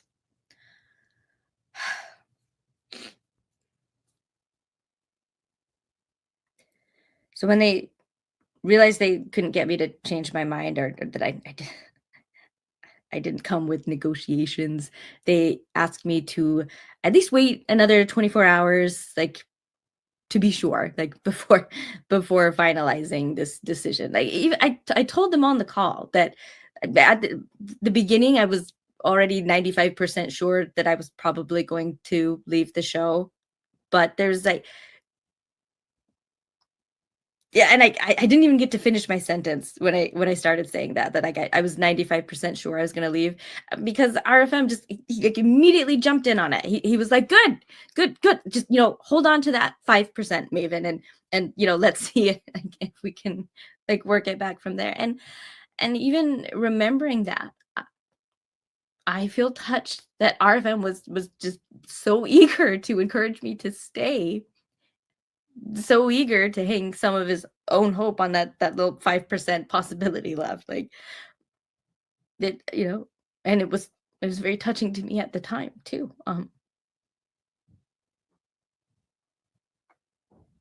That's why this and everything that follows after like it gets worse. Like it just sucks so bad, and it hurts so much. Anyway, after this burst of enthusiasm from RFM, I had to like, awkwardly kind of go back and finish what I was saying, that this phone call, like by the end of it, it covered that last 5%. Like it was the final 5%, the last straw. And I was 100% at that point that leaving was the right decision for me.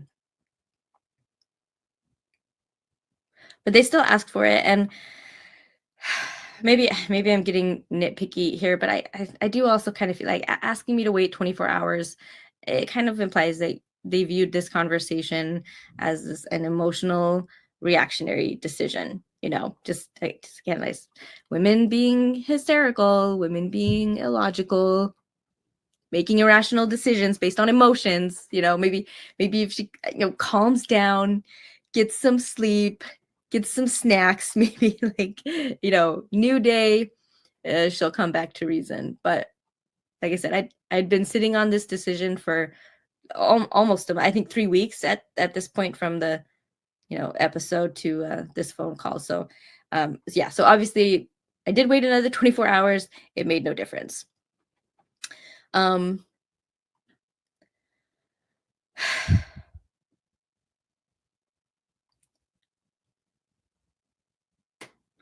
I feel like the phone call it was a bittersweet kind of wrap up. Like, Bill, kind of affirmed with me, like, he mostly agreed with my side, while defending the other side. He just, I don't know, I'm on your side, but I just don't want to publicly appear that way. He didn't say it like that, but and RFM said that I moved him from pro-life to neutral. Again, in retrospect, I don't know exactly what that means. That could be, there's so much that could mean anything. I don't know where he lands. But it meant a lot to me to hear that I at least had some influence on somebody, some effect and ability to. I mean, clearly not enough, but to do something. So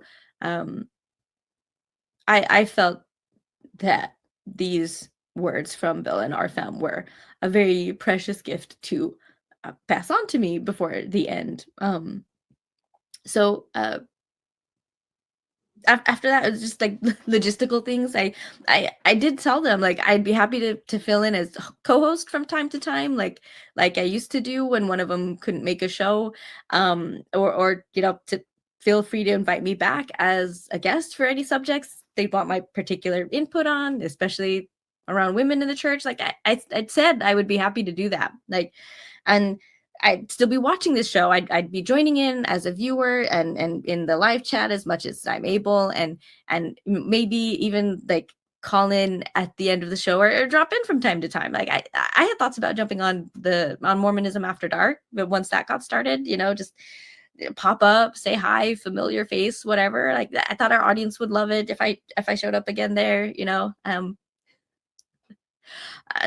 I'm glad I never ended up trying. I don't know what would have happened if I had, but there was also talk about looking for someone to replace me. That, for me, at the end of the call, it seemed was the assumption that was what they were gonna do and start looking for. And so I was excited about that. I thought, this was a great opportunity for me, and now, like, it can be passed on to someone else. A new voice can get a start in the community. So yeah, it just seemed like a given. But in all of this time, they haven't added anybody else, so it looks like they're just kind of doubling down on themselves, and it's clearly not a priority, if it ever was at all. I don't know.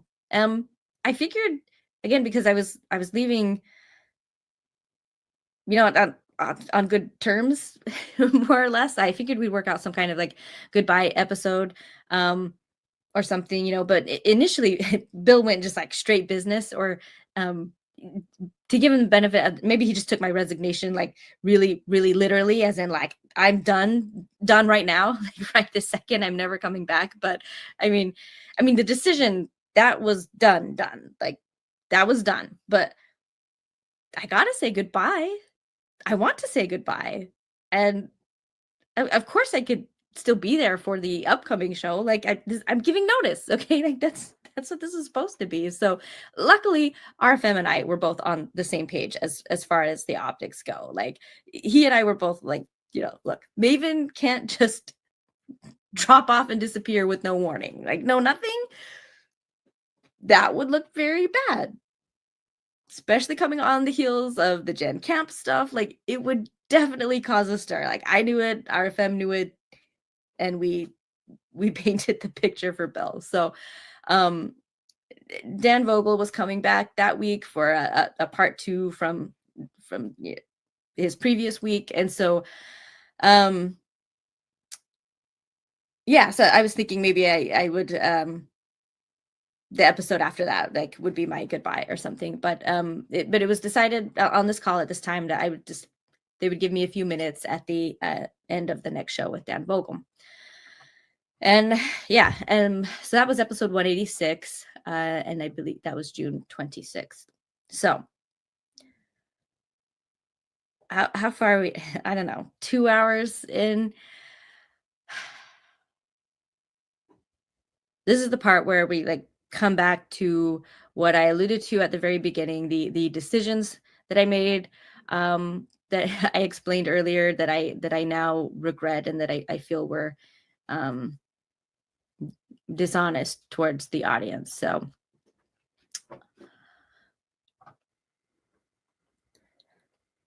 right, so I had a couple days to prepare this goodbye. It was just going to be a few minutes, and boy, I thought very carefully and very deliberately about what to say for it. Um, I thought it was best to cover two things. Like number one, obviously, like, the business. All right, I'm leaving the show. Right, the announcement and why. And I, you know, after weighing things, I deliberately left out the discussion and the censorship from Bill and RFM that they had asked me not to talk about it. And I just made it seem like it was just kind of a completely independent decision that I'm just, I don't grown up enough that I felt like leaving the nest. I don't know. Um but uh but besides that, what I wanted to do was to spend most of the time more as a tribute to Bill and RFM. I just like spend um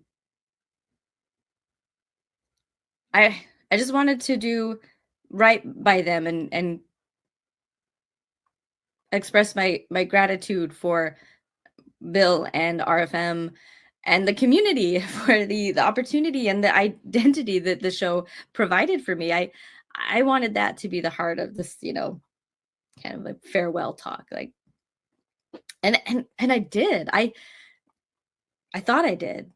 I gave my, you know, not entirely honest, like lying by omission, carefully worded explanation that I'm leaving to focus on reproductive rights. Like, and that part also was a kill two birds with one stone kind of endeavor. Like, I mean, first it's providing the explanation, which the audience expects, so that they know there's no drama, even though there was, but I was just deliberately hiding it.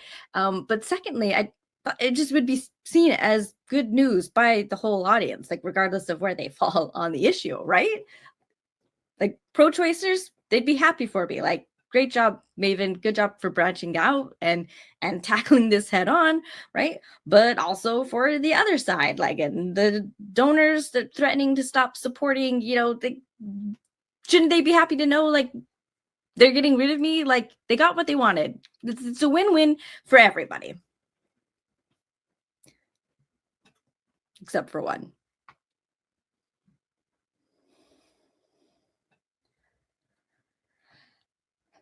Anyway, I kept to that. I think I did good. I think I took maybe like maybe just over 10 minutes, maybe 11 or 12 at the end of the show, and most of it was my gratitude.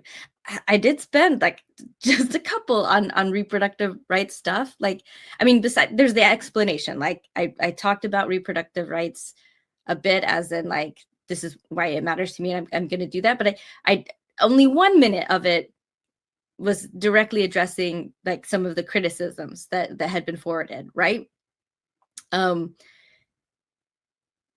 so I get out of the whole thing,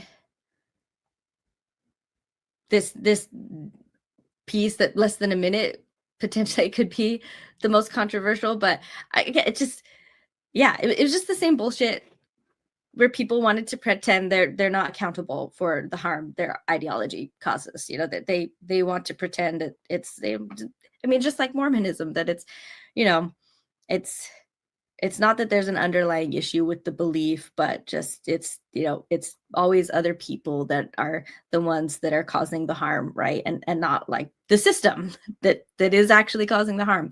Anyway, I spelled it out before in the previous episode the week before, but I just couldn't let that go.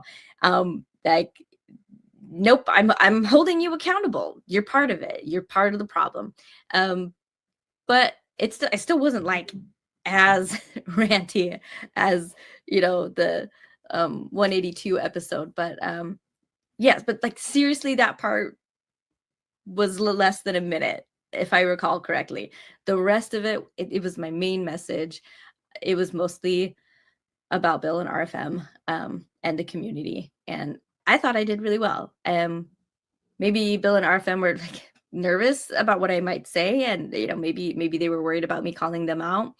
But I really wasn't trying to start any drama or crusades. And Bill was the only one after who gave any indication that I did say something to make him uncomfortable. It was just a little kind of comment in it, and then there was a follow-up text too where because I had said, like, I had texted them something like, I thought, I thought that went well. I thought, and I said, I think it was neutral. I think I did a good job, right? But Bill replied something like, well, I don't think it was neutral, but like, okay. And, I mean, yeah, I'm so dumb, guys. Like, I feel stupid for not seeing it then. Like, hindsight is 2020, right? And from Mormonism, like we know how easy it is to not see something that you don't want to see. And I was trying so damn hard not to see what was in front of my face at this time. So yeah. One of the comments on that video was from Laura, and I just wanted to acknowledge it and also say thank you. It means a lot to me, still does. Thank you for calling it out. Thank you for standing up for me. I saw the comment way back then. I really appreciated it. But even then, I was afraid to comment even just like thank you, because I worried it would be an acknowledgement of the drama that I was really trying to avoid. And so I left you hanging. And I'm sorry, and I'm embarrassed about that. You defended me, and Bill kind of like clapped back at you, and I did nothing, and I'm sorry for that. And thank you again for speaking up, even just that little comment. Anyway, I more or less I think I was successful. There was a couple comments in Reddit that showed some of you astute listeners, you did catch a bit of the awkwardness. But it didn't become a thing. I didn't say anything. Those flames were not being fanned by anyone, and I just wanted to go peacefully. So anyway, I just want to thank everyone who's been with me on this. Dan Vogel also defended me in the comments, so thank you, Dan. And also I want to thank Dives. I was on his show shortly after all of this went down, and I was really touched by his reaction. Maybe I'll insert a clip of it here. But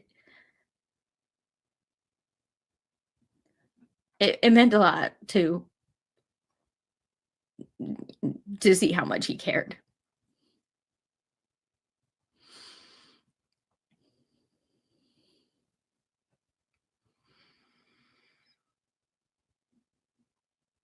So, the aftermath. Okay. I mean, that's the real story behind why I left the show. And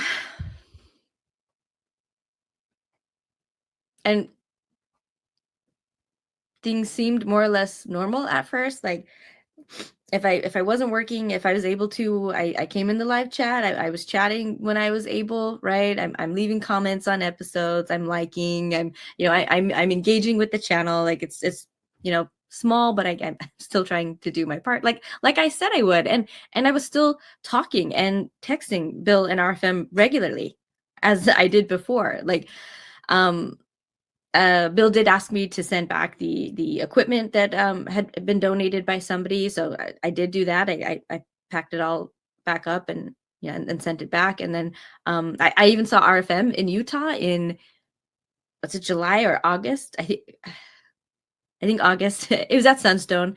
I didn't get to see like nearly as much of him and Wendy as I would have wanted to. 'Cause I don't remember much about my schedule. I know I went straight to the airport from there.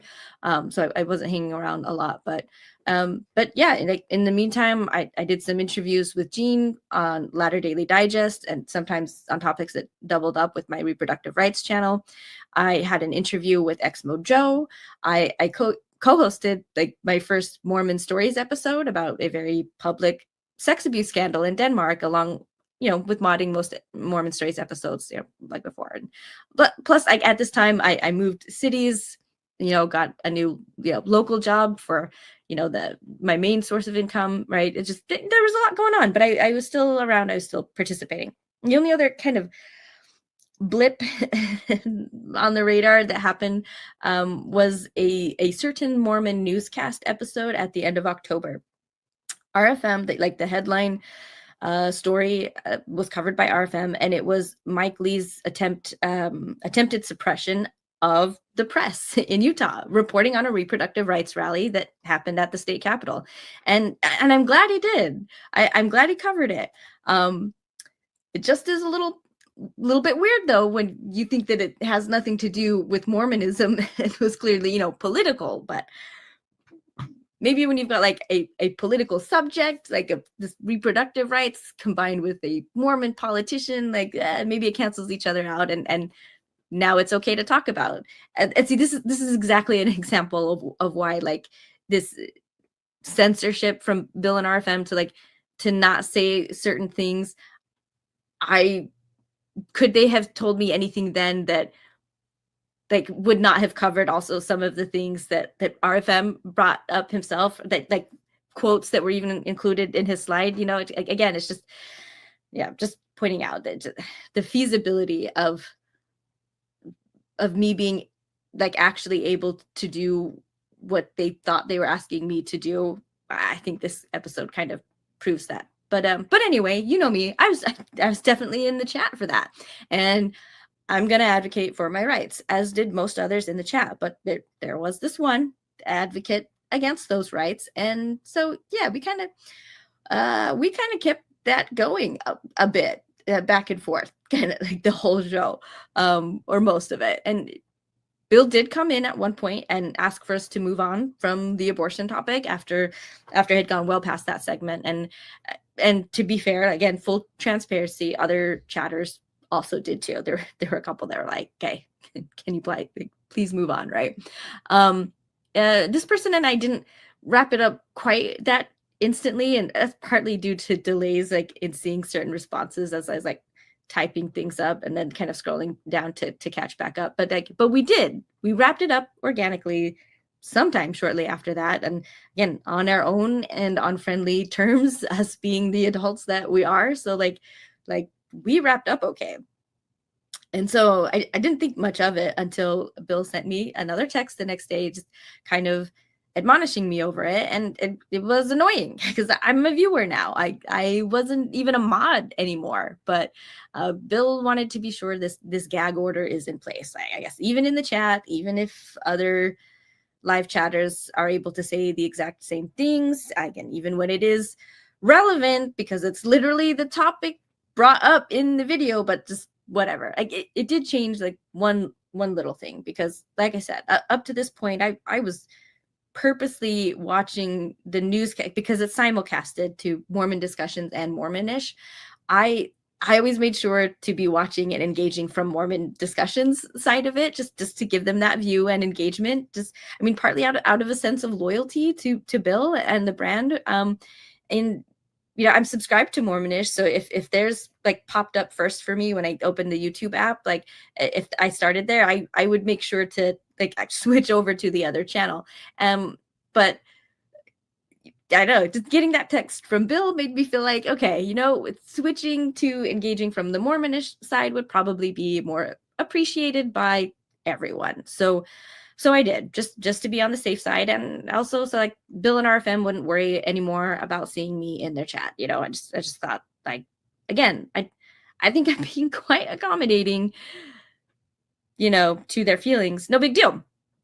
And it's such a small thing, right? But again, it wasn't just loyalty to Bill's channel and brand, like, but after I left Mormonism Live, I was worried just like a little teeny bit that if Bill did see me engaging from the Mormonist channel, like if my comments were coming through from there, that there was a potential for him to think that I was doing it deliberately out of hurt feelings or something, right? So by making sure to engage from his channel, I thought I was playing it safe. I thought, you know, I was like just making sure, you know, Bill wouldn't think, you know, that I was mad. It's funny to me now, like how easy it was for me to like think about Bill's feelings on just like like such a teeny tiny detail, like, and it was never like reciprocated, you know. Maybe funny is not the right word for that, but what can I say? Like, I have a lifetime of training to be hyper aware of men's thoughts and feelings, like no matter how tiny the issue. But I'm not perfect at that, and I don't catch everything all the time. So this leads into the next part, I think, because it's kind of ironic, like as I'm resolving this like little teeny tiny idea that Bill would have even cared whose channel I was prioritizing first, like for YouTube engagement. It's at this time or around this time, as best as I can guess, I had unknowingly hit like a Titanic destroying sized iceberg when it came to my relationship with RFM. And like when that ship went down, like it went down shockingly fast and permanently. But I think the experience has been genuinely shocking to it. And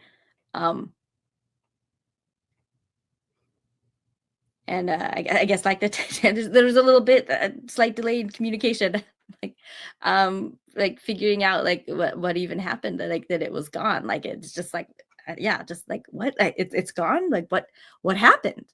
What happened? So at this point of the story, we're starting the holiday season, right? There's Halloween first, then the addition of the presidential election, which was it was something. It was something. I'll just say that. And then of course after that, like we're really in getting to like the swing of things of the actual like holiday season. Like things start getting really busy.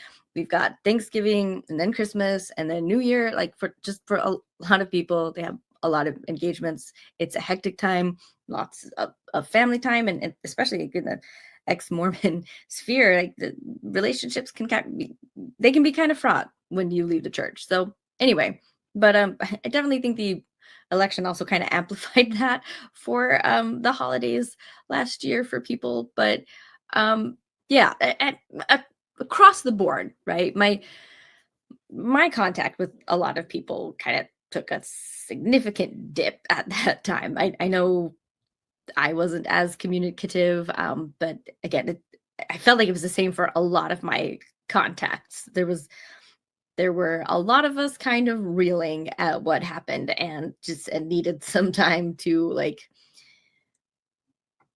face the future.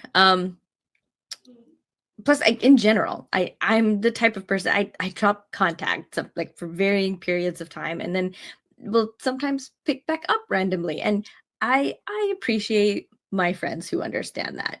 And coincidentally, many of them are the same way. It's probably not a coincidence, but look, I'm not the type to worry or get offended or upset if I don't hear back from people like immediately when I reach out to them. It's not a big deal.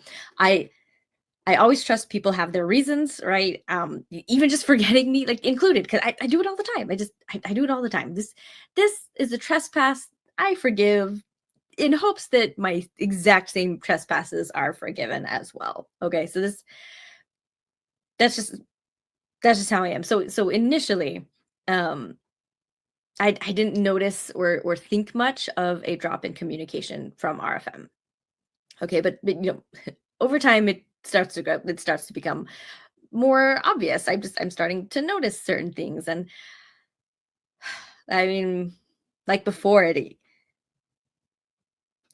always starts with this like this little feeling, this feeling in your gut, like that something's wrong, and I just push it down and find excuses to explain how I'm just imagining things, I'm overthinking things. It's the holidays, he's just busy.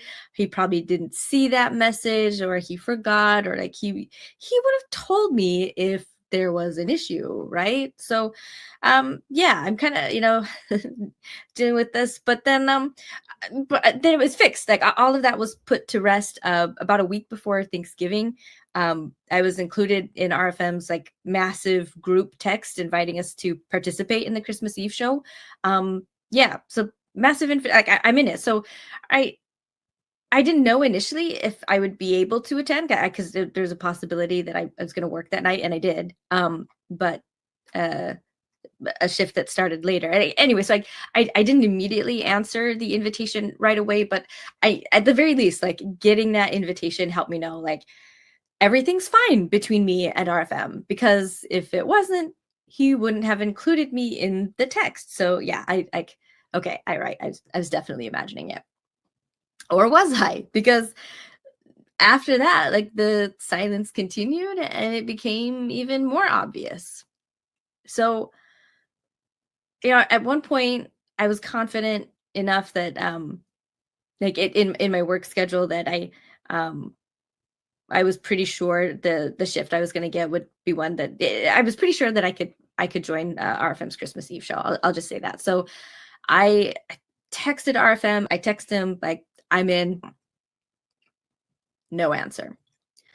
I know this is an event with a lot of people, so maybe in like the midst of planning and organizing with the other like I don't know 20 or so people, like yeah, my text could get lost in the shuffle, right? And then um when I went back and reread the original message, because by now it'd been a couple points or a couple weeks, I realized that I had forgotten a couple details from that text. Like number one, the deadline he asked for was either the end of November or like by December 1st. And I was like one day after whatever that was. And in the text, he asked to be emailed if we wanted to join. So I was like, oh, okay, I had sent a text instead. So maybe I just, that's how I got lost in the shuffle. And so I sent a follow-up text just to kind of, I guess, test if my text had gotten lost, this follow-up would bring it back up. And if RFM had a full schedule already, like he told me, and maybe even make a Christmas joke, like, there's no room at the inn, it's too late, kind of a thing, like.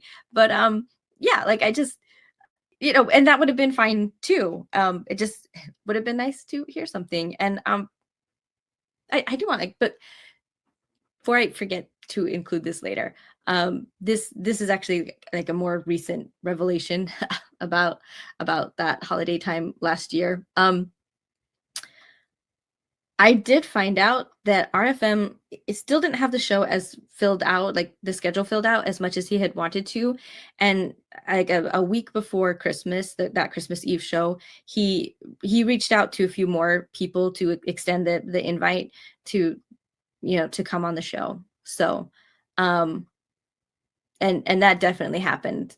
Again, that my text to RFM was right at the beginning of December, offering to come on. And so his attempt to get other, more people on the show later happened later. So anyway, so RFM didn't answer that text either, right? And I noticed like if RFM and I are both in the same live chat somewhere, like on someone else's video, like he's not responding to anything I say. Like occasionally I'll reference him directly or something, do the at so like it highlights the name, right?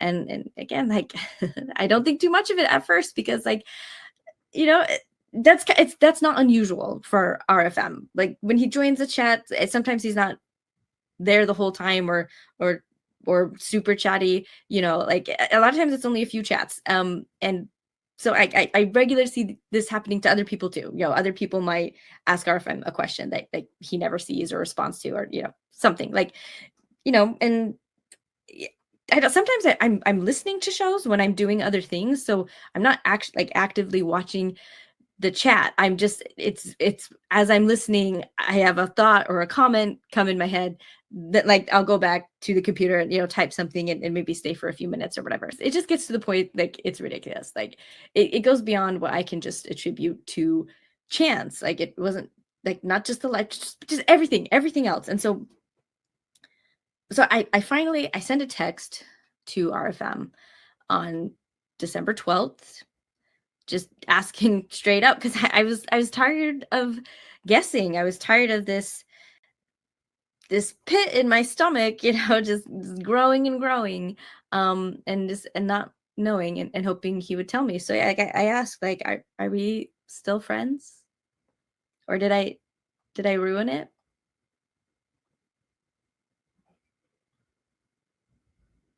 No answer. I've never seen or even heard of RFM acting like this or doing this to anybody else, including people he was in conflict with. I've seen him in conflict with others. And yeah, I'm a low key person when it comes to communication. So even at this point, right? When I send this direct question that he also refuses to answer, like, okay, most people would take the hint here, okay? I do not, right? And I kind of want to defend that. Like it's on principle. I don't take it. Like yeah, like with someone that close to me, RFM and I we were good friends. He's never acted like this before. Like yeah, I mean it feels stupid, but I also feel like I'm not ashamed of it. Like I'm not throwing away that close of a relationship on a hint, by taking a hint, okay, of any size. I don't care if it's huge, right? Look, I didn't throw RFM away even for disagreeing that I'm enough of a person to be worthy and deserving of equality and a basic human right to own my own body. Like, so why would not responding to text, why would that be the deal breaker? Like that makes no sense. So I know there's a problem at this point. I don't know what it is. I do hope it's fixable. Um and I wanted to fix it, although I was a little bit disturbed, honestly, to be like so completely cut off, because that's um it it just kind of made me feel like trash, like not I'm not even worth fixing it or working it out, or not even like worth an explanation, not a we're done, I don't want to talk to you anymore, please don't contact me text or something, right? Like nothing, not even that. So that's obviously not okay. Like that's not a way emotionally mature adults handle conflict usually, like unless it's for something like really big and obvious, and you'd think for such an abrupt and extreme treatment, I probably should have an idea of what I did. Maybe some of you are listening, like thinking the same thing. I wouldn't blame you for thinking like this seems kind of suspicious. Like, is Maven telling the whole story? Because it sounds like something's missing here. It just doesn't sound right. Like, but I'm really not leaving anything out. Like it was just as confusing for me then. Like I'm obviously, if not more, as it is for you hearing it the first time, like from me now. So even though I didn't know, I tried so hard to come up with, like, to figure it out, and I could not come up with anything for the life of me. like what I possibly could have done to deserve this. And you know, you guys, at this time,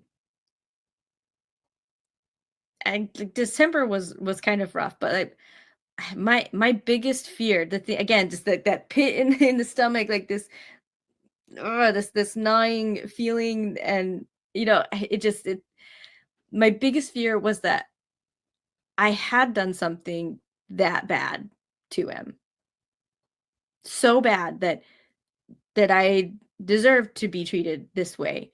And that would be a really tough truth to swallow, because I didn't think RFM was capable of treating me this way if I didn't deserve it. So like it made sense that, like, even though I didn't know why, like it made more sense to me that I must have hurt him really deeply, because I people don't just change overnight, like for nothing like this. So like yeah, I'm feeling, I probably do deserve this. And even though I don't know, I'm already feeling so much shame and sorrow over it. I think not knowing was the worst part. That like ambiguity just, it intensified the shame, and I dreaded having to face it at some point. I knew, like, at some point I'm gonna find out and face it. Um and I already feel like a shitty person because I've clearly deeply hurt my friend in the first place. But then, like, how clueless and obtuse do you have to be on top of that to not even know that you did something so catastrophic? So it's just worse. And I am still wondering at this time, like, whatever it was I did, like, I did wonder how could RFM not know that it would be clearly unintentional. I would never hurt him deliberately, like, let alone something so big as to warrant such a complete cutoff, right? No talking about it, no second chances, no nothing. Like, the severity of the response just implied to me that he must feel it was deliberate, and that made me sad to think that he thought that.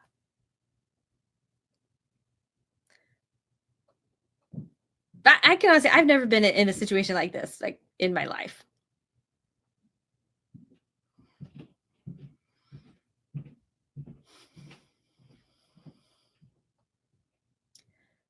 I wasn't just sad. Like, the confusion,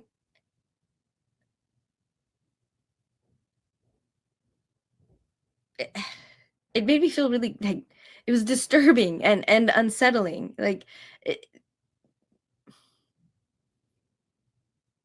yeah, it was just tough to go through mentally. It was this protracted silence, and it just had this effect of, like, making me question my perception of everything. Same as gaslighting, it's just like I'm just constantly questioning myself and what happened and what, my perception of reality. Because, you know even though I'm not dealing with it, like, it's still, I'm going through my day, and sometimes I wasn't thinking about it because I was busy thinking about other things. But whenever something kind of, triggered that reminder of, this broken relationship hanging over me, it would, I guess, reignite, like, my attempts to, like, just wrestle with myself in my mind, like, what is it I'm missing to make sense of this whole thing? Like, and every time consistently, like, I don't think, just really trying to, like, get those gears going, I constantly come away with just zero progress on again, on something that it should be obvious, right? Like, yeah, of course it'd be natural at some point to I think, wonder along the way, like, I don't get it. Have I lost my mind? Anyway, like, the ship was sunk at this point. I just didn't know. I didn't know it was doomed already, right?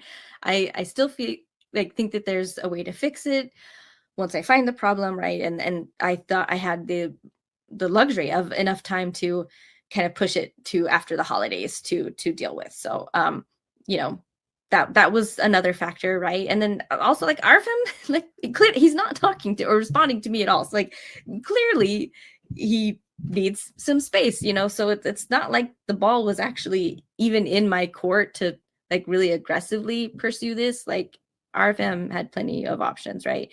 But yeah, like I said, it was the holidays. We're now in the timeline, like approaching Christmas closer than ever, right? So however busy holidays are, like it's the most busy at this time. And again, I needed space. November and December were rough months. I had a lot of other personal stuff come up, like a car repair, a break-in, and a shooting right outside my house. It was a lot. So I wasn't ready to tackle it, and neither was RFM, clearly. So like, yeah, I just let that sit while I dealt with everything else. But and also like something else, like, again, the Christmas Eve show is approaching, and so even if there was a small chance that this was all just in my head the whole time, and everything was actually fine, and this was sitcom level miscommunications, right? There might be a chance that RFM did actually put me on the schedule, right? Maybe somewhere when he did get the text message, even though I was a day late than he asked for, you know, maybe later, because he asked everyone to email, maybe he used the email to create the list to send out the schedule, but I got missed because I sent a text, not an email, you know, like, you know, I just, you know, I can see, I can create these scenarios in my mind where, you know, that this is, again, all just an unintentional mistake and miscommunication. So I kept getting hung up on the chance, right, that RFM did actually expect me to be there for the show for a couple minutes. And if so, I didn't want to let him down and not show up, especially like actively feeling as I was, this kind of fear that I had hurt him. So like even in this like potential alternate scenario where his feelings aren't hurt at all, but maybe could be if I didn't show up for the show, like, and I know it's stupid. I knew it was dumb, like back then too. Like, but I guess I'm a bit more I have more conviction now than I did back then. But like, look, like, before you guys come at me for just like way overthinking things, like listen, I get it. Okay. I know, but like knowing that's how my brain works, that doesn't stop my brain from working that way. And I'll remember, Mormonism taught me to question my own mind, to question my own judgment, my own perception, like all the damn time. So you'll forgive me, hopefully, or at the very least understand that just hanging on a small, tiny possibility of something being true, despite mounting evidence to the contrary, like that's very familiar territory for me and for most of you watching this too. So and yeah, I'm overthinking that. This isn't just like some research or like a content idea that I'm overthinking. It's a person that I value and didn't want to disappoint, on top of already grieving that I somehow had already. So this little teeny, like, what if he does actually want me there? Like, even though I know it's not very likely, like for that reason, it had more weight for me in my brain. It took up more space than the obvious answer that, again, I would lose nothing from if I was wrong about it. So that's I'm just trying to explain. But it's just again, the show is approaching, and it just sucks not knowing for sure. So on December 22nd, I reached out to someone I know was going to be on the Christmas Eve show, a mutual friend of mine, right? And I just think, yeah, I'll ask them about the schedule. You know, so I send her a text. I confirmed that she did get one, right? And that makes sense. So, you know, I text her back. I tell her, you know, like I'm pretty sure I'm not in the lineup, but since you have the schedule, do you mind just taking like a real quick look for me just to confirm like Maven is not on there, like that, just real quick. Yeah, there was some confusion at it. The thing I was trying to avoid was her directly asking RFM, but that's what happened, So she contacts RFM, and then she sends me a text and says, "Hey, can I call you?" So she does. I answer the phone, right? And she tells me, that she brings up to RFM like if I'm on the schedule or not, and that what he told her was Maven knows exactly why she's disinvited from the Christmas Eve show and why she's not welcome on any of my platforms.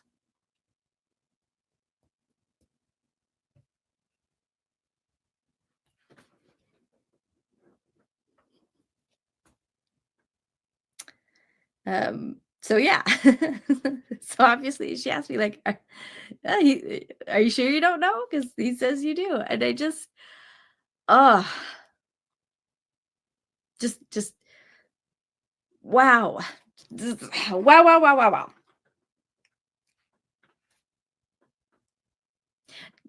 Those words hit me just like in the chest, like a fucking cannonball.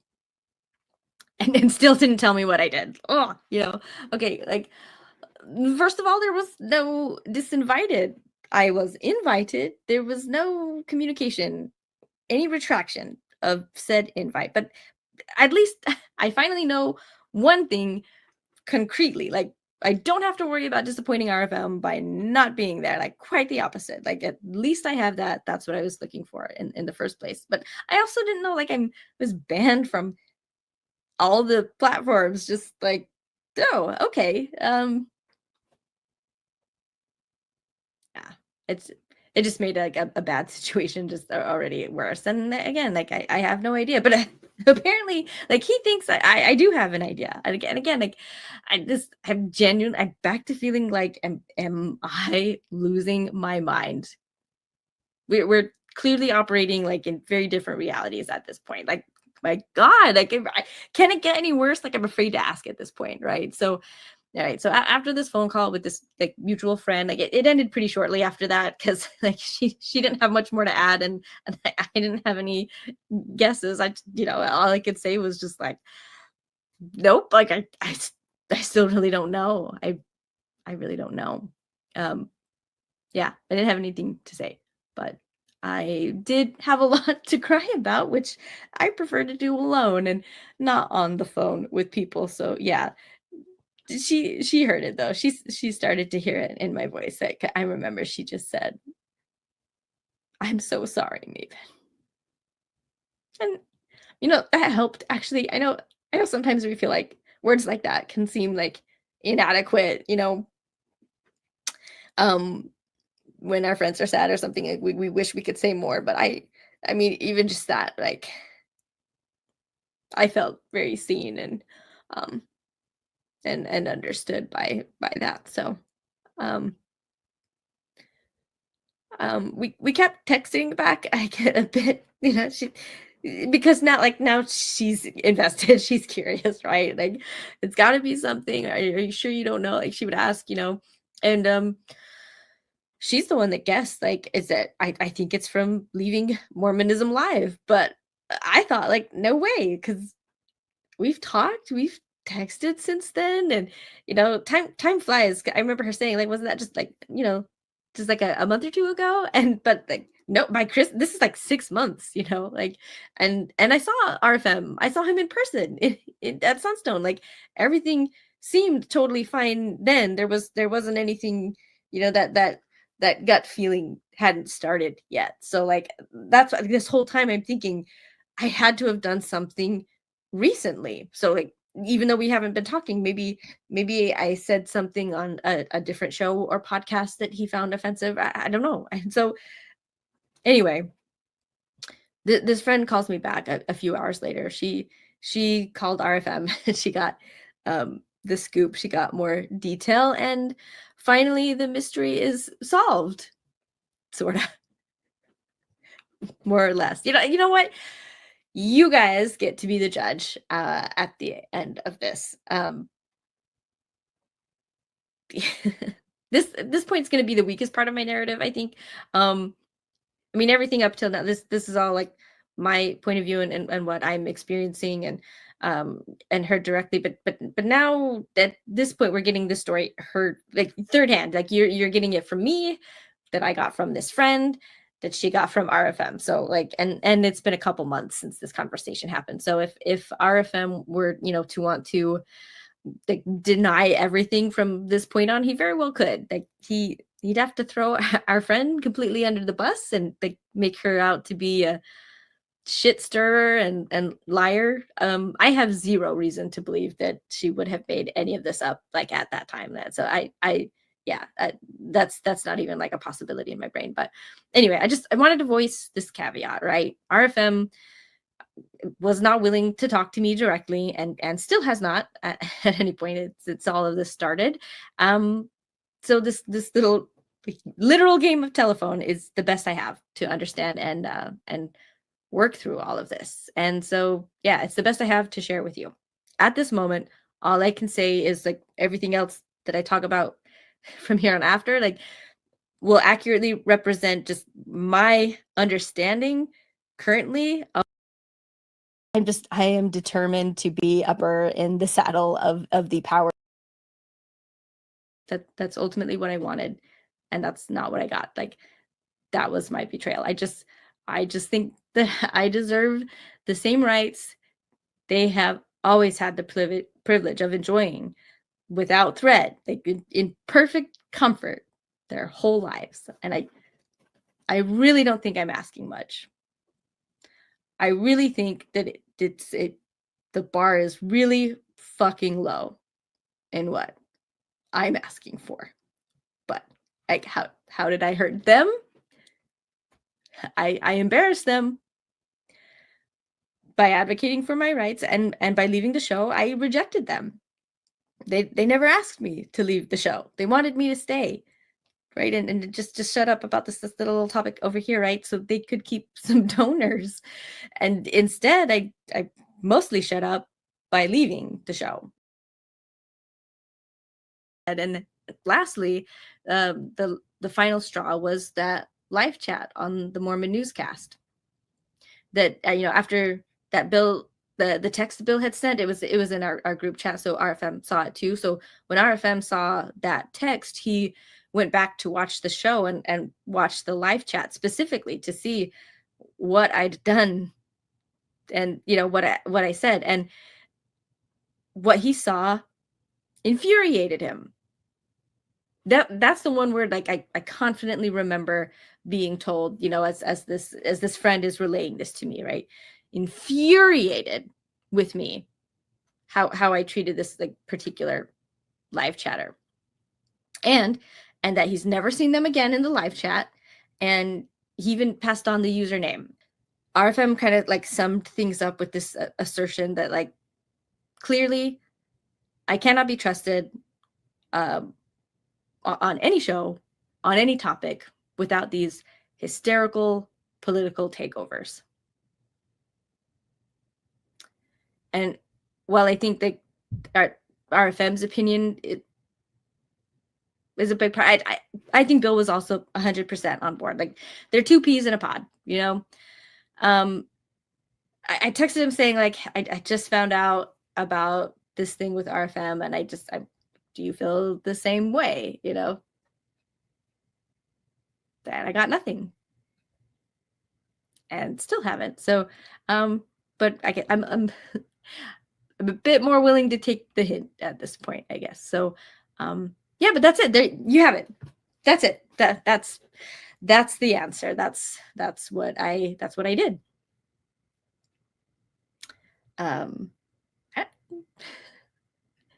Or is it? Is that the real answer? Okay.